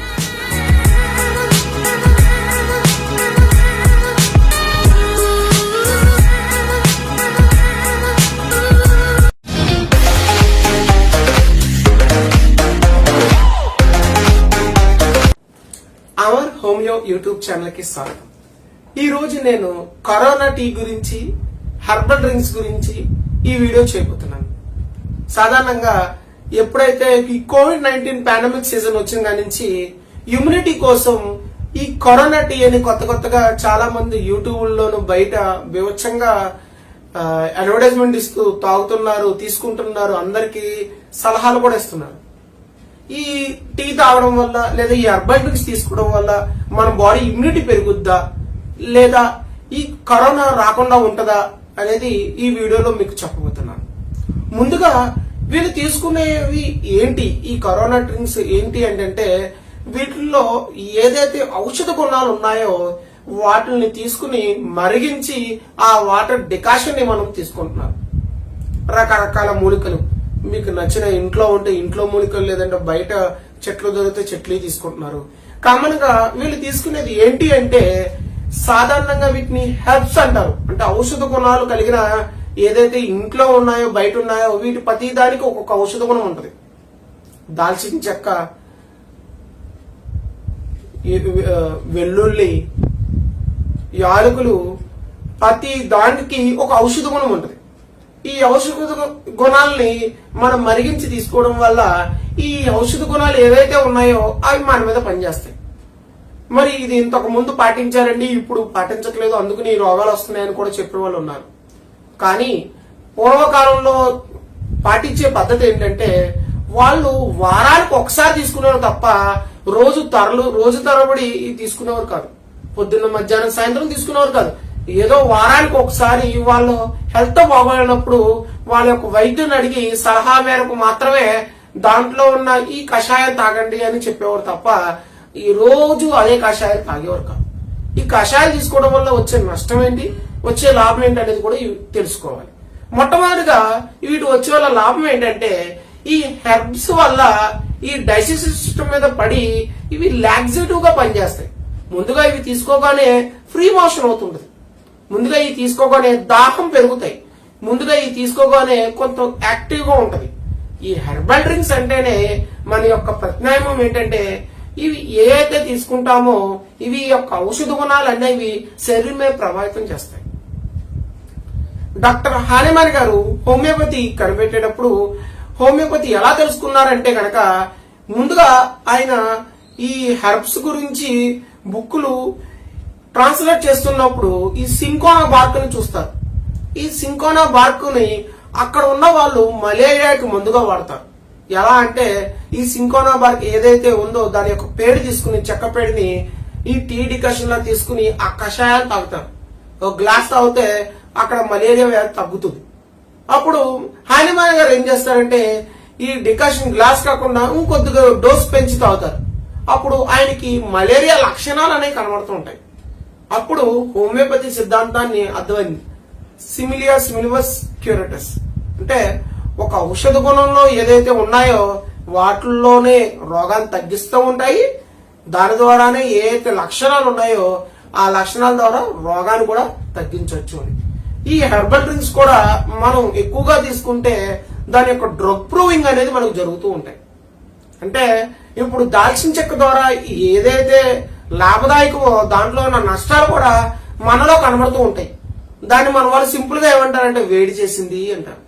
ఈ వేడి అంటే ఏంటంటే విరోచనం మందం అవడం కానీ లేదంటే నీరుడు మంట అవడం కానీ అతిదాహం కానీ దీన్ని వేడి అంటారు. కాబట్టి మనం ఈ హెర్బల్ డ్రింక్స్ తీసుకునేటప్పుడు తరచుగా వాడడం అనేది ప్రమాదకరం. కొంతవరకే మనం దాన్ని వాడాలి. కొంతమంది హెర్బల్ డ్రింక్స్ లో షుగర్ ఐటమ్స్ కానీ ఉప్పు కానీ ఎక్కువగా యూజ్ చేసే కూడా కొన్ని డ్రింక్స్ ఉంటాయి. అవి హైపర్ టెన్షన్ వాళ్ళు డయాబెటిక్ వాళ్ళు అస్సలు వాడకూడదు. ఇవి ఎప్పుడో నెలకోసారి తీసుకుంటే ఆరోగ్యకరం కానీ రోజు తీసుకుంటే దీంట్లో ఉన్న ఔషధ గుణాలు మన మీద పడి మనకి దాని తర్వాత పెద్ద ఉపయోగకరం కాకుండా దీని మీద ప్రమాదకరమైన మన మీద పడుతూ ఉంటాయి. సో హెర్బల్ డ్రింక్స్ తీసుకునేటప్పుడు తరచుగా కాకుండా వారానికి కానీ నెలకు కానీ తీసుకోవడం మంచిది. ఈ గుణాలను రోజు తీసుకోవడం వల్ల మన ఆరోగ్యం ప్రమాదకరం తప్ప ఎటువంటి ఉపయోగం కూడా ఉండదు. సో ఈ హెర్బల్ డ్రింక్స్ లో ఇంకేమైనా మీకు డౌట్ ఉంటే ఈ మెసేజ్ చేయండి, నేను ఖచ్చితంగా దీనికి మీకు సమాధానం ఇస్తాను. కనుక మీకు నచ్చినట్టయితే లైక్ చేయండి, షేర్ చేయండి, సబ్స్క్రైబ్ చేయండి. Thank you. Amar homeo.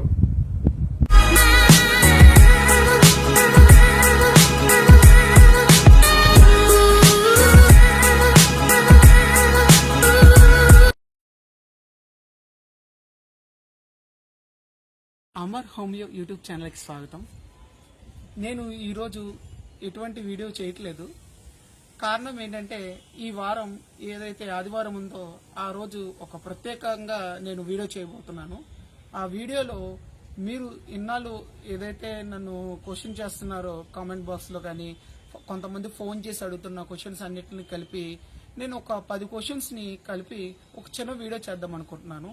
And చాలా మంది వీడియోలు కింద మెసేజ్ చేయడం కానీ కొంతమంది ఫోన్ నెంబర్ తీసుకుని ఫోన్ చేయడం కానీ చేస్తున్నారు. నేను ఈ వీడియో యూట్యూబ్ లోనే ఈ వీడియోని చేస్తే వాళ్ళకు కూడా ఒక క్లారిటీ వస్తుంది. వాళ్ళు ఏమడుగుతున్నారు, నేను దానికి సంబంధించిన ఆన్సర్ని చాలా క్లారిటీగా చెప్పగలనని నేను ఆశిస్తున్నాను. ఇలా మీలో ఎవరికైనా సందేహాలు ఉంటే ఈ కరోనా కాలంలో మనం క్లినిక్ వెళ్ళడం కూడా కొద్దిగా కష్టంగా ఉంటుంది. కాబట్టి మీరు నా ఈమెయిల్ అడ్రస్కి పూర్తిగా మీ పేరు, మీకు సంబంధించిన డౌటు, దాంట్లో మీకు ఏవైనా సందేహాలు ఉంటే మీ ప్రశ్నలకు సంబంధించి ఈ క్వశ్చన్ ఆన్సర్స్ కలిపి ఒక చిన్న వీడియో చేద్దాం అనుకుంటున్నాను. మనం చేసే ఈ చిన్న ప్రయత్నం సక్సెస్ అవ్వాలని నేను కోరుకుంటున్నాను. చూద్దాం ఈ వారం ఎన్ని ప్రశ్నలు వస్తాయో, సమాధానాలు ఎలా ఉంటాయో. Thank you. Amar homeo YouTube channel.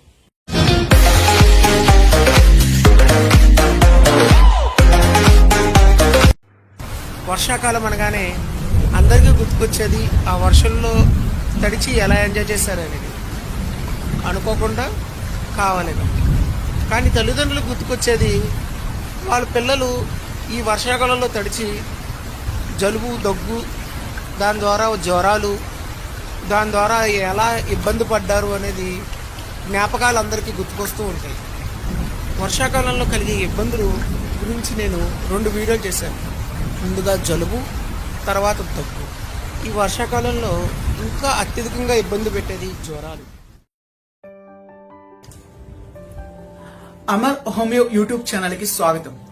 ఈ రోజు నేను ఫీవర్ గురించి, ఫీవర్ లో ఇప్పుడు తీసుకోవాల్సిన జాగ్రత్తల గురించి, ఈ ఫీవర్ లో ఉన్న రకాల గురించి ఈ వీడియో నేను చేయబోతున్నాను. ఈ వీడియోలో ముందుగా ఈ ఫీవర్ అంటే ఏంటి అనేది తెలుసుకోవాలి. ఫీవర్ అంటే శరీరంలో ఉన్న సాధారణ ఉష్ణోగ్రత కన్నా ఎక్కువగా ఉండడాన్ని ఫీవర్ అంటారు.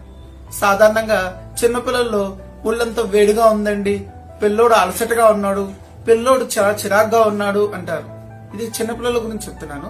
ఇన్ఫాంట్స్ అంటే వాళ్ళకి నోరు లేని ఏదైతే చిన్న చిన్న పిల్లలు ఉన్నారో వాళ్ళు చాలా చిరాగపడడం, అలసటగా ఉండడం, ఒళ్ళంతా వేడిగా ఉండడం, అసలు పొడుగు మారిపోవడం, ఇలాంటి లక్షణాలన్నీ చిన్నపిల్లల్లో కనబడితే తల్లికి టెంపరేచర్ అంటే థర్మామీటర్ లేకుండానే ఆమె ఫీవర్ ఉందని చెప్తుంది. సాధారణంగా మనం చేసే మిస్టేక్ లో అంటే ఇంతకు ముందు వాళ్ళు ఉన్న వ్యక్తులు ఎవరైతే ఉన్నారో వాళ్ళలో ఉండే తెలివితేటలు కానీ వాళ్ళలో ఉండే అనుభవం కానీ చాలా ఎక్కువగా ఉండడం వల్ల వాళ్ళు అలా చెప్తారు. కానీ ఇప్పుడున్న సందర్భంలో ఏంటంటే చాలా వ్యాక్సినేషన్ వేయడం వల్ల ఎన్నో వ్యాధులు సప్రెషన్ అయిపోయి ఇప్పుడు ఫీవర్ కండిషన్ ని థర్మామీటర్ తో తెలుసుకోవడమే చాలా మంచిది. సరే, ఈ థర్మామీటర్ లో చాలా రకాలు ఉంటాయి. మెర్క్యూరీ థర్మామీటర్, డిజిటల్ థర్మామీటర్, ఇప్పుడైతే ఇన్ఫ్రారెడ్ థర్మామీటర్ వచ్చినాయి. దీని ద్వారా ఏంటంటే అసలు టెంపరేచర్ తెలుసుకోవడం అనేది జనాలు తెలుసుకోగలుగుతున్నారు. సాధారణంగా ఏదైతే ఈ కోవిడ్-19 సందర్భంగా అందరూ జ్వరం వచ్చినప్పుడు థర్మామీటర్ చూసుకోవడం మొదలు పెట్టారు. ఇంతకు ముందు జ్వరం వేడిగా ఉంటే చాలు టాబ్లెట్ వేసుకోవడం మొదలు పెట్టేవారు. కానీ ఇప్పుడు తీరు మారింది. అందరూ కూడా హెల్త్ అవేర్నెస్ వచ్చింది. దీంట్లో ముందుగా తెలుసుకోవాల్సింది ఏంటంటే అసలు జ్వరం ఉందో లేదో ముందు చూసుకోవాలంటే థర్మామీటర్ చెక్ చేయాలి. థర్మామీటర్ లో మీ దగ్గర కనుక డిజిటల్ థర్మామీటర్ ఉంటే, లేదంటే మెర్క్యూరీ థర్మామీటర్ ఉన్నా, లేదంటే ఇన్ఫ్రారెడ్ థర్మామీటర్ ఉన్నా, ఆ థర్మామీటర్ బట్టి ముందు ఎక్కడ చూడాలని చూడాలి. ఒక మెర్క్యూరీ థర్మామీటర్ అయితే సాధారణంగా పిల్లవాడు అంటే పళ్ళు లేనివాడు అయితే కనుక వాళ్ళు తొండంగా కూర్చోరు కాబట్టి వాళ్ళకి యాక్సిలరీ రీజన్ లో పెట్టడం సాధారణంగా మంచిది. పళ్ళు కొద్దిగా పెద్దవాళ్ళు అయితే గనక నోట్లో పెట్టడం, కొంతమందికి చిన్నపిల్లల్లో అయితే ఈ రెక్టమ్ రీజన్ లో కూడా పెడుతూ ఉంటారు. ఈ రెక్టమ్ రీజన్ లో అది అనువైన నర్సులు, డాక్టర్లు అయితే బాగుంటది, కానీ తల్లిదండ్రులు అలాంటివి తీసుకోవడం అంత మంచిది కాదు. సాధారణంగా ఈ థర్మామీటర్ లో పెట్టడం తర్వాత అతి తెలుగు కొంతమంది ఏమైనా చేస్తారంటే యాక్సిలరీ రీజన్ లో వారలే రీజన్ కి టెంపరేచర్ తేడా ఉంది కదండి, ఒక్కొక్క చోట ఒక్కొక్కలా ఉందండి అంటారు. కానీ ఇక్కడ మనం గుర్తించాల్సింది ఏంటంటే ఏదో ఒక మ్యాండేటరీగా ఒక టెంపరేచర్ మాత్రమే మనం పెట్టుకోవాలి. యాక్సిలరీ రీజన్ లో ఒక టెంపరేచర్ దానికి తేడాగా ఉంటాయి. సాధారణంగా రెక్టమ్ రీజన్ లోకి దీనికి వారలకి 1 డిగ్రీ తేడా ఉంటుంది. 1 డిగ్రీ రెక్టల్ రీజన్ లో ఎక్కువగా ఉంటది వారల్లతో పోల్చుకుంటే. అదే వారలకి యాక్సిల్ రీజన్ కి 1 డిగ్రీ తక్కువగా ఉంటుంది. అంటే యాక్సిల్ రీజన్ లో టెంపరేచర్ చూస్తే కనుక 1 డిగ్రీ తక్కువగా చూసుకోవాలి. ఈ విధంగా ఈ టెంపరేచర్ చూడడమే కాకుండా ఇప్పుడు ఇన్ఫార్ట్ అయితే డైరెక్ట్ గా మనం పెట్టగానే మామూలుగా అక్కడ ఉన్న టెంపరేచర్ అని నోట్ అవుతాయి. ఇంతకు ముందు చెవి దగ్గర టెంపరేచర్ కూడా చూసేవారు టెంపరీ రీజన్ లో. అవి అంటే సాధారణంగా మల్టీ స్పెషాలిటీ హాస్పిటల్లో కనబడుతూ ఉంటాయి. మనకి ఇంట్లో తక్కువగా ఇవి యూజ్ చేస్తూ ఉంటారు. ఇంకా ఇండియా లాంటి కంట్రీలో అయితే డిజిటల్ థర్మామీటర్ కాకుండా మెర్క్యూరీ థర్మామీటర్ ఇంకా యూజ్ చేస్తూ ఉంటారు.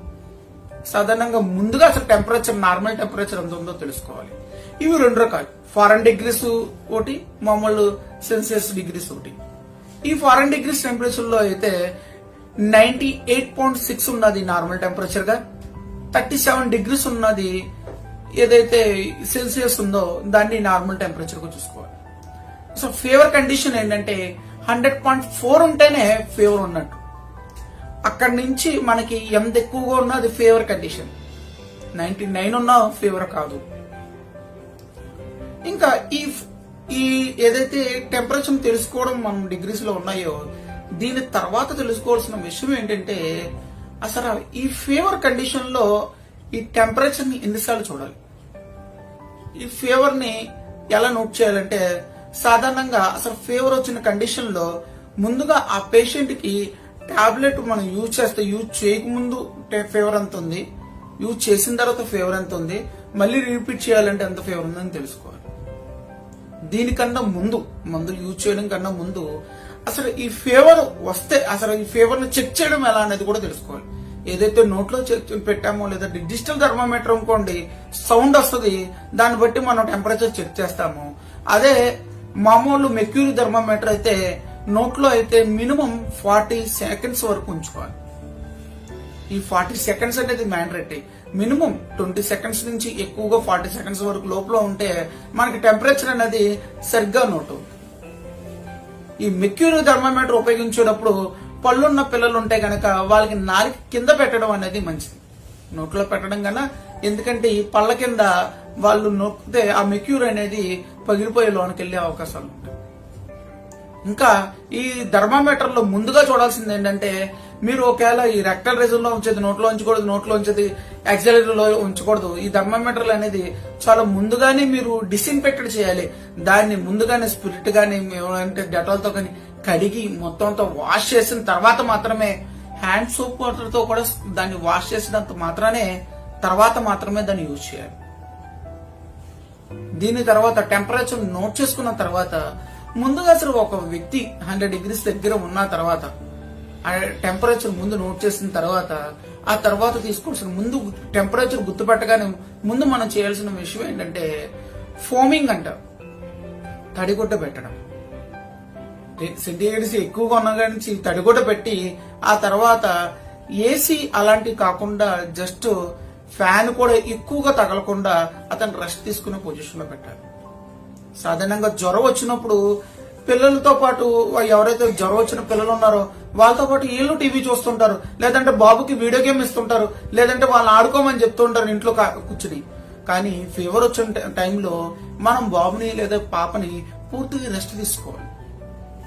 ఎటువంటి మెంటల్ ఫిజికల్ ఎగ్జాస్షన్ అనేవి జరగకూడదు. ఇవి కాకుండా ఏసీ అలాంటి ఫ్యాన్ అలాంటి ఫోమింగ్ మరీ ఎక్కువగా తగలకుండా బయటి గాలి తగిలేలాగా ఉండడం మంచిది. ఎందుకంటే ఈ టెంపరేచర్ ఎక్కువ ఉన్నప్పుడు ఈ టెంపరేచర్ ఏసీ కానీ దీంట్లో కానీ సరైన మనకి ఈ టెంపరేచర్ డిగ్రీస్ ఫీవర్ అనేది కండిషన్ స్పీడ్ గా తొందరగా రాదు. ఇది కాకుండా ఏదైతే ఈ ఫీవర్ ఉన్న కండిషన్ లో డైట్ అనేది చాలా మంది అడుగుతూ ఉంటారు. ఫీవర్ టైంలో భోజనం పెట్టచ్చండి, ఫీవర్ టైంలో ఏదైనా ఇవ్వచ్చండి అంటారు. కానీ సాధారణంగా చెప్పాలంటే ఫీవర్ అంటే ఇన్ఫర్మేషన్ స్టార్ట్ అయిందే లోన మనకి సిస్టమ్ అనేది చాలా వీక్ గా ఉన్నది కాబట్టి ఈ సందర్భంలో మనం డైట్ తీసుకోవడం కన్నా లిక్విడ్స్ తీసుకోవడం చాలా మంచిది. సాధారణంగా ఇడ్లీ పెట్టామని దోశ పెట్టామని అంటారు, కానీ ఇడ్లీ దోశ అంటేనే ప్రోటీన్ ఫుడ్ కదా. మనం దాన్ని ఫెర్మెంటేషన్ అయిన తర్వాత దాన్ని మళ్ళీ మనం ఉడకబెట్టి మనం ఇస్తాము. దానికన్నా జనరల్ గా లిక్విడ్ ఒక పాలు కానీ లేదంటే ఏమైనా బార్లీ వాటర్ కానీ ఇలా లేదంటే మీ ఇష్టం వచ్చిన వాటర్ని తాగిస్తూ ఉంటే మంచిది. ఫీవర్ కండిషన్ లో ఎంత హైడ్రేట్ అంటే వాటర్ లిక్విడ్స్ ఎక్కువగా వేస్తే వాళ్ళు అంత తొందరగా మనకి సెట్ అవుతారు. అందుకని ఇంతకు ముందు లంకనం పరమౌషధం అని అనేవారు. అంటే పూర్తిగా ఫీవర్ ఉన్నప్పుడు మార్చేసేవాళ్ళు, ఫుడ్ పెట్టేవారు కాదు. మీకు ఏ శాస్త్రం హోమియోపతి కాదు ఆయుర్వేదం కాదు ఎవరైనా సరే ముందేం చెప్తారంటే చాలా పలచటిగా అరిగేటి పట్టండి అని చెప్తుంటారు. భోజనం పెట్టేమని ఎవరో చెప్పరు. కానీ మనం దాన్ని ఏం చేస్తామంటే పెట్టేమన్నారు కదా అని ఆ రోజు అందరూ తినేలాగే జ్వరం ఉన్న పేషెంట్ కూడా భోజనం పెట్టేస్తారు. ఒకసారి మీరు ఆలోచించండి, సిస్టమ్ అనేది ఇన్ఫ్లమేషన్ కండిషన్ కి ఎదుర్కోవడానికి ఉంటే మీరు అప్పుడు బర్డెన్ గా జీర్ణశక్తి పెంచడానికి జీర్ణశక్తి అవేలా ఫుడ్ పెడితే ఆ జీర్ణం జరగడానికి దానికి టైం పడుతుంది. కాబట్టి ఫీవర్ ఉన్న కండిషన్ లో ఫుడ్ పెట్టకపోవడమే మంచిది. కానీ లిక్విడ్స్ అనేవి తరచూ ఇస్తూ ఉండాలి. లిక్విడ్ కంటిన్యూ అవుతుంటే ఫీవర్ కండిషన్ అనేది తగ్గే అవకాశాలు ఉంటాయి. ఇవి కాకుండా ఫీవర్ కండిషన్ లో కవరింగ్ అప్ అంటే ఈ దుప్పటి కప్పుకోవడం అనేది చాలా కండిషన్ అనేది చూసుకోవాలి. ఈ దుప్పటి టెంపరేచర్ బట్టి అంటే ఎక్కువ టెంపరేచర్ ఉన్నప్పుడు కామన్ గా మలేరియా, ఫైలేరియా కండిషన్ లో లేదా యూరిన్ ఇన్ఫెక్షన్ కండిషన్ లో ఆల్రెడీ రైగర్స్ అంటారు, బాగా వణుకుతో వస్తూ ఉంటాయి. ఆ కండిషన్ అప్పుడే దుప్పటి కప్పాలి తప్ప మామూలు కండిషన్ లో దుప్పటి లేకుండా ఫీవర్ ఫోమింగ్ పెట్టడం అనేది మంచిది.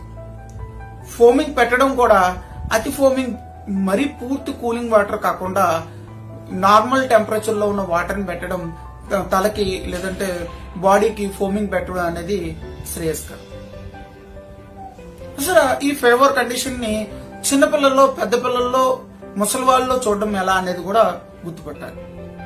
సాధారణంగా చిన్నపిల్లలు అంటే 2 సంవత్సరాల లోపు లేదా సంవత్సరం లోపు ఉన్న పిల్లలకి సాధారణంగా వాళ్ళకి ఏమి తెలియదు. ఒక లక్షణం ఉంటది, వాళ్ళు ఏడుస్తూనే ఉంటారు. ఒళ్ళమ్మో అంత పొడిబారిపోతుంది. ఎందుకు ఏడుస్తారో తెలీదు. తల్లి పాలు ఇద్దామని చనుమల పెట్టినా కూడా వాళ్ళు పాలు తాగకుండా ఊసేస్తూ ఉంటారు, వాంతులు అవుతూ ఉంటాయి, ఏడుస్తూనే ఉంటారు. ఇవి కాకుండా వాళ్ళ ఏదైతే మంచినీళ్ళు ఇచ్చినా ఏది ఇచ్చినా తాగకుండా చాలా ఇబ్బంది పడుతూ ఉంటారు. ఈ కండిషన్ లో వాళ్ళకి మనం ఫీవర్ ఉందని టెంపరేచర్ చూడడం చాలా శ్రేయస్కరం. పెద్దవాళ్ళు అయితే ఫీవర్ రాగానే, అంటే చిన్నపిల్లల్లో 14 ఏళ్ళ చిన్నపిల్లల్లో అయితే ఫీవర్ రాగానే వాళ్ళు వెంటనే నీరసపడిపోయి పక్క కూర్చుని పోతారు. వాళ్ళు వాంతులు వచ్చే అవకాశాలు ఉంటాయి. వాళ్ళ తలపోటు ఎక్కువగా ఉన్న లోపల సంవత్సరాల పిల్లల్లో సాధారణంగా ఈ కండిషన్స్ ఉంటే మనకు ఫీవర్ తీవ్ర స్థాయిలో ఉన్నట్టు అర్థం. మొట్టమొదటిది ఏంటంటే తలపోటు, రెండోది ఏంటంటే స్టిఫ్నెస్ ఆఫ్ ది నెక్. కొన్ని ఫీవర్లో మెనింజైటిస్ అలాంటి ఫీవర్ లో స్టిఫ్నెస్ ఆఫ్ ది నెక్ అంటే మెడ గట్టిగా నిండిపోయి చాలా నోట్లో మాట రాకుండా పళ్ళన్ని బిగిసిపోయి ఉంటాయి. ఇలాంటి ఫీవర్ కండిషన్ లో స్టిఫ్నెస్ ఆఫ్ ది నెక్ ఉంటది. టెటనస్ ఫీవర్ లో, ఇన్ఫెక్షన్ ఉన్న ఫీవర్ లో ఎక్కువగా ఉంటాయి. ఈ ఫీవర్ ఉన్నప్పుడు ఇది తీవ్రమైనగా వేటిని పరిగణిస్తామంటే ముందుగా తలపోటు ఎక్కువగా ఉందన్నా, స్టిఫ్నెస్ ఆఫ్ ది నెక్ మెడ గట్టిగా నిప్పు మొత్తం బిగిసిపోయినా, ఇంకా మాటలు తడబడుతున్నా, కలవరంతలు ఎక్కువగా వస్తున్నా, కన్ఫ్యూజన్ స్టార్ట్ అవుతున్నా, ఈ కండిషన్ చాలా తీవ్రమైన కండిషన్ ఫీవర్ లో. ఈ సందర్భంలో మనం దగ్గరగా ఉన్న డాక్టర్ దగ్గరికి తీసుకెళ్ళడం ఎంతో శ్రేయస్కరం. ఇంకా ఈ ఫీవర్ లో అసలు ముందు మనం చేయకూడదు ఏంటి సందర్భం అనేది చూడాలి. సందర్భం ఫస్ట్ మొదటిది ఏంటంటే ఈ కూలింగ్ లేదా ఏసీలో లేదా ఫ్యాన్ లో అతనికి చల్లదనం కలిగించకుండా కొద్దిగా మామూలు టెంపరేచర్, రూమ్ టెంపరేచర్ లో ఉండడం చూడాలి. రెండోది ఏంటంటే భోజనం అలాంటివి పెట్టడం దూరంగా ఉండాలి. మూడోది అతను ఫిజికల్ మెంటల్ గా రెస్ట్లెస్ లేకుండా రెస్ట్ గా ఉండేటట్లు చూడాలి. అసలు ఈ ఫీవర్ లో టైప్స్ ఏంటంటే చాలా మంది ఈ ఫీవర్ కండిషన్ లో అందరూ అంటారు, డాక్టర్ దగ్గరికి వెళ్ళామండి, నాకు ఫీవర్ కి 2,000 3,000 ఖర్చు చేయండి, లేదంటే ఇన్ని టెస్టులు అవసరం అండి అంటారు. సాధారణంగా ఫీవర్ 2 days నుంచి 3 days అంటే 2-3 రోజుల్లో తగ్గపోతే కనుక అవి బాడీలో ఇన్ఫెక్షన్స్ బ్యాక్టీరియాస్ కానీ, పారాసైట్స్ కానీ, లేదంటే వైరల్ ఫీవర్లు అని, లేదంటే సిస్టమిక్ గా ఏమైనా డ్యామేజ్ వస్తుందా అనేది తెలుసుకోవడం ఎంతో ఇంపార్టెంట్. ఎందుకంటే సాధారణంగా మనకి ఫీవర్ అనేది ఈ వైరల్ ఫీవర్ కానీ, బ్యాక్టీరియల్ ఫీవర్ కానీ, లేదంటే మనకి ఏదైతే పారాసైట్ కానీ అంటే మలేరియా, టైఫాయిడ్ ఇలాంటి ఫీవర్ కండిషన్ లో సాధారణంగా ఈ టైఫాయిడ్ ఫీవర్లు ఇవి కానీ కంటిన్యూగా ఉంటాయి. అసలు ఫీవర్ టెంపరేచర్ అనేది తగ్గించడం చాలా కష్టంగా ఉంటది. తర్వాత ఈ ఏదైతే ఇంటర్మీడియట్ ఫీవర్ అంటే తగ్గుతూ పెరుగుతూ మళ్ళీ నార్మల్గా వచ్చి మళ్ళీ వస్తూ ఉంటాయో ఇవి చాలా పైరోజెనిక్ ఇన్ఫెక్షన్ గా ఉంటాయి. చాలా ప్రమాదకరంగా ఉండే ఫీవర్లు. అంటే ఈ కండిషన్ తెలుసుకోవడం గురించి ల్యాబ్ టెస్టులు చేయక తప్పదు. ఇంకొంతమందికి ఇన్ఫెక్షనేటెడ్ ఫీవర్స్ ఉంటాయి. సెల్యులైటిస్ కానీ, లేదంటే హెపటైటిస్ కానీ చాలా తక్కువ ఫీవర్ ఉంటది, కానీ లోన చాలా ఇబ్బంది కలుగుతూ ఉంటారు. ఇది కండిషన్ ఆ సైన్స్ అనేది తెలుసుకోకపోతే హెపటైటిస్ మనకి స్కానింగ్ చేయకపోతే తెలీదు. ఇంకా సెల్యులైటిస్ అంటే ఏమైనా ఇన్ఫెక్షనేటెడ్ డయాబెటిక్ వాళ్ళకి ఏదో ఇన్ఫెక్షన్ అయినా వాళ్ళకు కూడా ఇలాంటి కండిషన్ వస్తాయి. యూరిన్ ఇన్ఫెక్షన్ ఉన్నా కూడా చిల్ రైగర్స్ ఫీవర్స్ వస్తాయి. ల్యాబ్ టెస్ట్ చేయకుండా ఇలాంటి వాటిలో ఫీవర్ ని కనిపెట్టడం చాలా కష్టం. కాబట్టి ఫీవర్ వచ్చినప్పుడు టెస్టులు చేయించకపోతే చాలా వరకు తెలియదు. చాలా మంది ఫీవర్ వస్తున్నా కూడా బండగా చాలా మంది వాళ్ళు తెలిసిన టాబ్లెట్లు వేసుకుంటూ గడుపుతూ ఉంటారు. చివరికి వాళ్ళు లివర్ కంప్లైంట్లు వస్తూ ఉంటాయి, మోషన్లు రక్తం పడుతూ ఉంటాయి. ఇలాంటి తీవ్రమైన కండిషన్లు వచ్చిన తర్వాత ల్యాబ్ టెస్ట్ చేయించుకుని తర్వాత హాస్పిటల్లో జాయిన్ అవుతారు. ముందుగా గుర్తించాల్సింది ఏంటంటే మనకి ఫీవర్ అనేది ఏంటి అనేది డాక్టర్ యొక్క పని. నీకు ఫీవర్ లక్షణాలు ఉన్నాయని నువ్వు కనిపెట్టడం నీ పని. ఒళ్ళు టెంపరేచర్ ఉందని చూసుకుని దాని టెంపరేచర్ ఎక్కువగా ఉంది, నేను అలసట గా ఉన్నాను, ఓకే నాకు ఫీవర్ గా ఉందని నువ్వు డాక్టర్ దగ్గరికి వెళ్ళాలి, కానీ నువ్వు సొంతంగా వైద్యం చేసుకోవడం శ్రేయస్కరం కాదు. చాలా మంది నన్ను యూట్యూబ్ ఛానల్లో అందరూ అడుగుతూ ఉంటారు, మీరు మందులు చెప్పట్లేదు ఏంటండి, లేదంటే దీనికి మందులు ఇవ్వలేదేంటని. నేను ఈ యూట్యూబ్ ఛానల్ పెట్టడానికి ముఖ్య ఉద్దేశం ఏంటంటే నేను జనాల్లో అవేర్నెస్ తీసుకురావడానికి. మీకు మీ యొక్క వ్యాధి లక్షణాలు ఇవి, దీని తీవ్రత ఎలా ఉంటుందని చెప్పడానికి తప్ప నేను ఈ యూట్యూబ్ ఛానల్ ద్వారా మీరు వైద్యం చేసుకోవాలని చెప్పడానికి కాదు. ఎందుకంటే ఇది వైద్యుడి యొక్క బాధ్యత. మనం వ్యాధిగ్రస్తుడు వైద్యుడి దగ్గరికి వెళ్ళాలి, కానీ వ్యాధిగ్రస్తుడే వైద్యుడు అవడం కరెక్ట్ కాదు. ఇంకా ఈ ఫీవర్ కండిషన్లు మనం తీవ్రతను మనం తగ్గించుకోకపోతే, అంటే టెంపరేచర్ని కనుక మనం తడిగుడ్డ పెట్టకుండా లేదంటే ఎటువంటి జాగ్రత్తలు తీసుకోకపోవడం వల్ల ఏమవుతుందంటే ఏదైతే మన బ్రెయిన్ లో హైపోథాలమస్ లోంచి ఈ ఫీవర్ కండిషన్ కంట్రోల్ చేయడం గురించి ఫిట్స్ అనేది రిలీజ్ చేస్తుంది. ఈ ఫిట్స్ ఎప్పుడైతే వస్తాయో అప్పుడు టెంపరేచర్ ఆటోమేటిక్ గా తగ్గుతుంది. ఈ కండిషన్ తీవ్రతం అయితే ప్రమాదకరం. ఇది కాకుండా ముందుగా ఫ్యామిలీలో కనుక ఫిట్స్ ఎపిలెప్సీ బ్యాక్గ్రౌండ్ ఏమైనా ఉంటే కనుక వాళ్ళు చిన్నపిల్లలు ఎవరైతే పిల్లలు ఉంటారో వాళ్ళకి ఈ ఫిట్స్ వస్తుంది అనేది మనం గుర్తించాలి. లక్షణాలు ఉంటాయి, మనం జాగ్రత్త పడాలని అర్థం. అంతేకాని అందరికి మా నాన్నగారికి వాళ్ళకి పెరాలసిస్ ఉందండి, నాకు మా అబ్బాయికి ఫిట్స్ వస్తాయంటే చెప్పలేం. కానీ జాగ్రత్త పడడం అనేది తల్లిదండ్రుల బాధ్యత. ఈ ఫీవర్ కండిషన్ లో మనం గుర్తించాల్సిన విషయం మొట్టమొదటిగా ఏంటంటే ముందుగా మనకి లక్షణాలు తీవ్రతం అవ్వకుండానే వైద్యుడి దగ్గరికి వెళ్ళడం ముఖ్యం.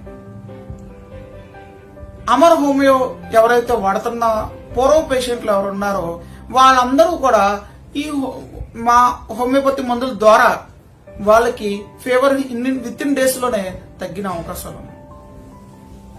చాలా మంది టెస్టిమోనియల్లో వాళ్ళు ఫీవర్ ని ఎంతలా బాగా తగ్గించుకున్నారో, వాళ్ళ పిల్లలే ఫీవర్ ని ఇంతకు ముందుతో పోల్చుకుంటే ఎంత తొందరగా తగ్గినాయి అనేది కూడా టెస్టిమోనియల్ ఉన్నాయి.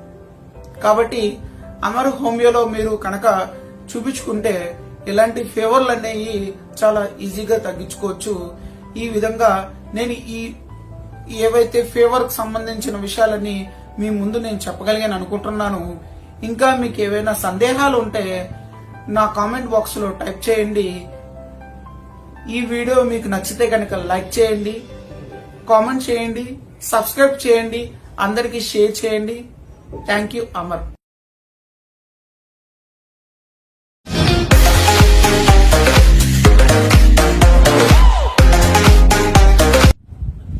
అమర్ హోమియో యూట్యూబ్ ఛానల్ కి స్వాగతం.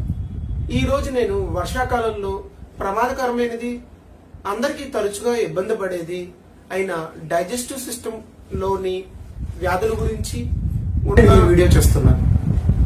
ఈ వీడియోలో వర్షాకాలంలో డైజెస్టివ్ సిస్టమ్ మీద ఎటువంటి ప్రభావం ఉంటుంది, దాని ద్వారా ఫ్యూచర్ లో వచ్చే ఇబ్బందులు ఏంటి, దాని గురించి ఈ వీడియోలో క్లుప్తంగా తెలియజేయాలనుకుంటున్నాను.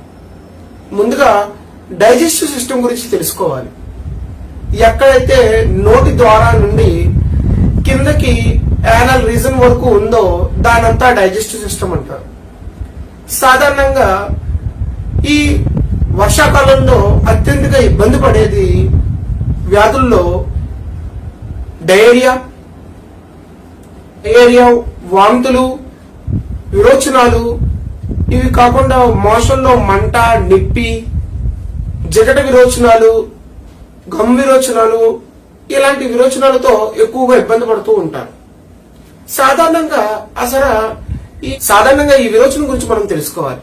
అసలు విరోచనం అంటే ఏంటంటే బాడీలో ఏదైతే వ్యర్థ పదార్థం ఉందో దాన్ని మనం బయటికి గెంటేసే దాని ద్వారా ఈ యానల్ రీజన్ ద్వారా బయటకు వస్తుంది.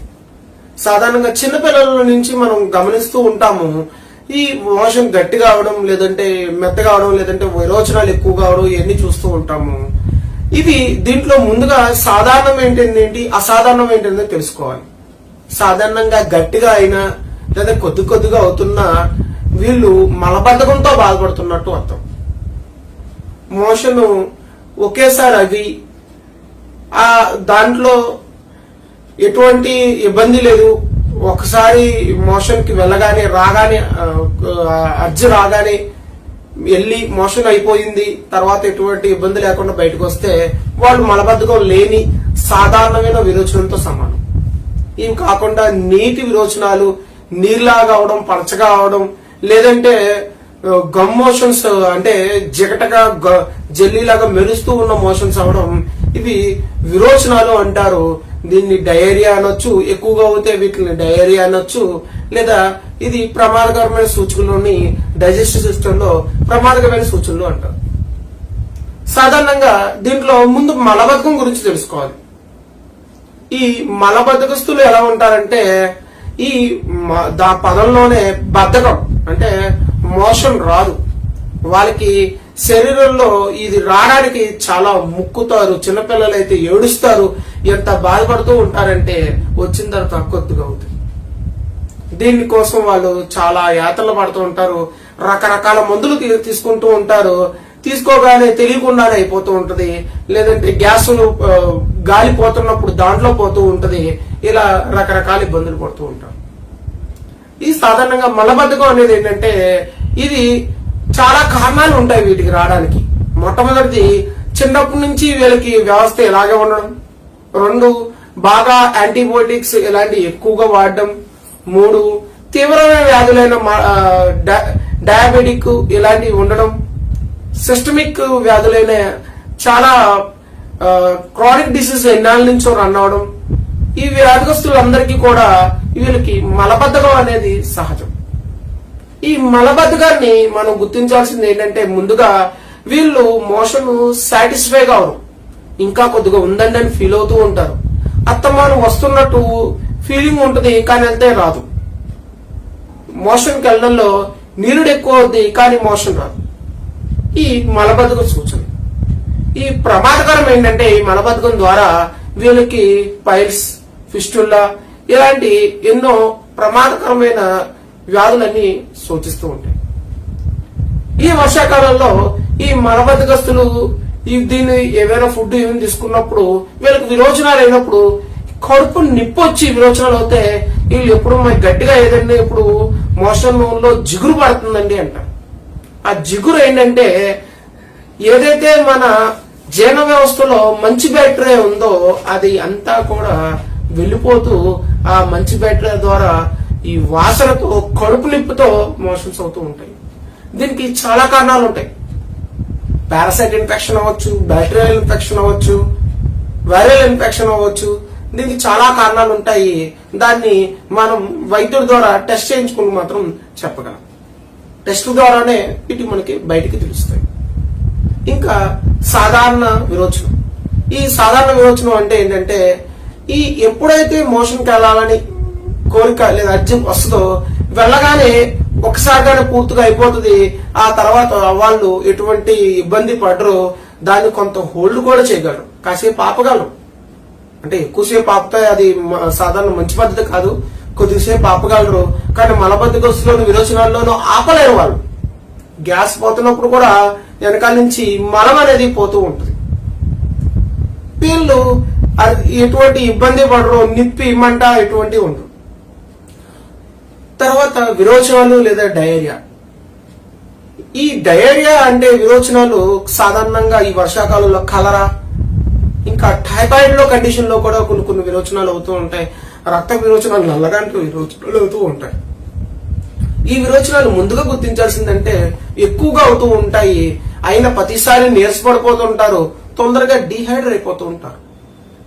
ఇవి గుర్తించడం ఎలా అంటే కడుపు నొప్పి ఉంటది, లేదంటే ఎక్కువగా అవుతూ ఉంటాయి, లేదంటే నీరసపడిపోతూ ఉంటారు, పెదాలు ఆరిపోతూ ఉంటాయి. ఈ విరోచనాల్లో పలచగా అవడం కానీ, నీరుగా అవడం కానీ, లేదంటే ఇండైజెస్ట్ మెటీరియల్ అవుతూ ఉండడం కానీ ఇలాంటివి జరుగుతూ ఉంటాయి. వీటికి గల కారణాలు ఏంటంటే కంటామినేటెడ్ అంటే అపరిశుభ్రమైన ఏదైతే వండేటప్పుడు కానీ ఈగలు వాడడం కానీ మిగతా ఏదైనా ఉండడం వల్ల ఆ పదార్థాలు తీసుకున్నా లేదా తాగినా ఈ విరోచనాలు అవుతూ ఉంటాయి. వీటి వల్ల చాలా ప్రమాదకరం. వీటిని గుర్తించడం ఇనీషియల్ స్టేజ్ లో గుర్తించిపోతే ఎంత ప్రమాదకరం ఏంటంటే డిహైడ్రేట్ అయిపోయి మనిషి చనిపోయే అవకాశాలు కూడా ఉన్నాయి. వర్షాకాలంలో అత్యంత ప్రమాదకరమైంది ఈ డయేరియాని.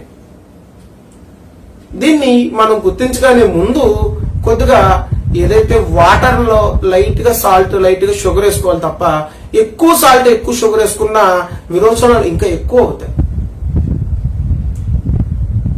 పచ్చటి ఫుడ్ తీసుకోవడం ప్రయత్నించాలి.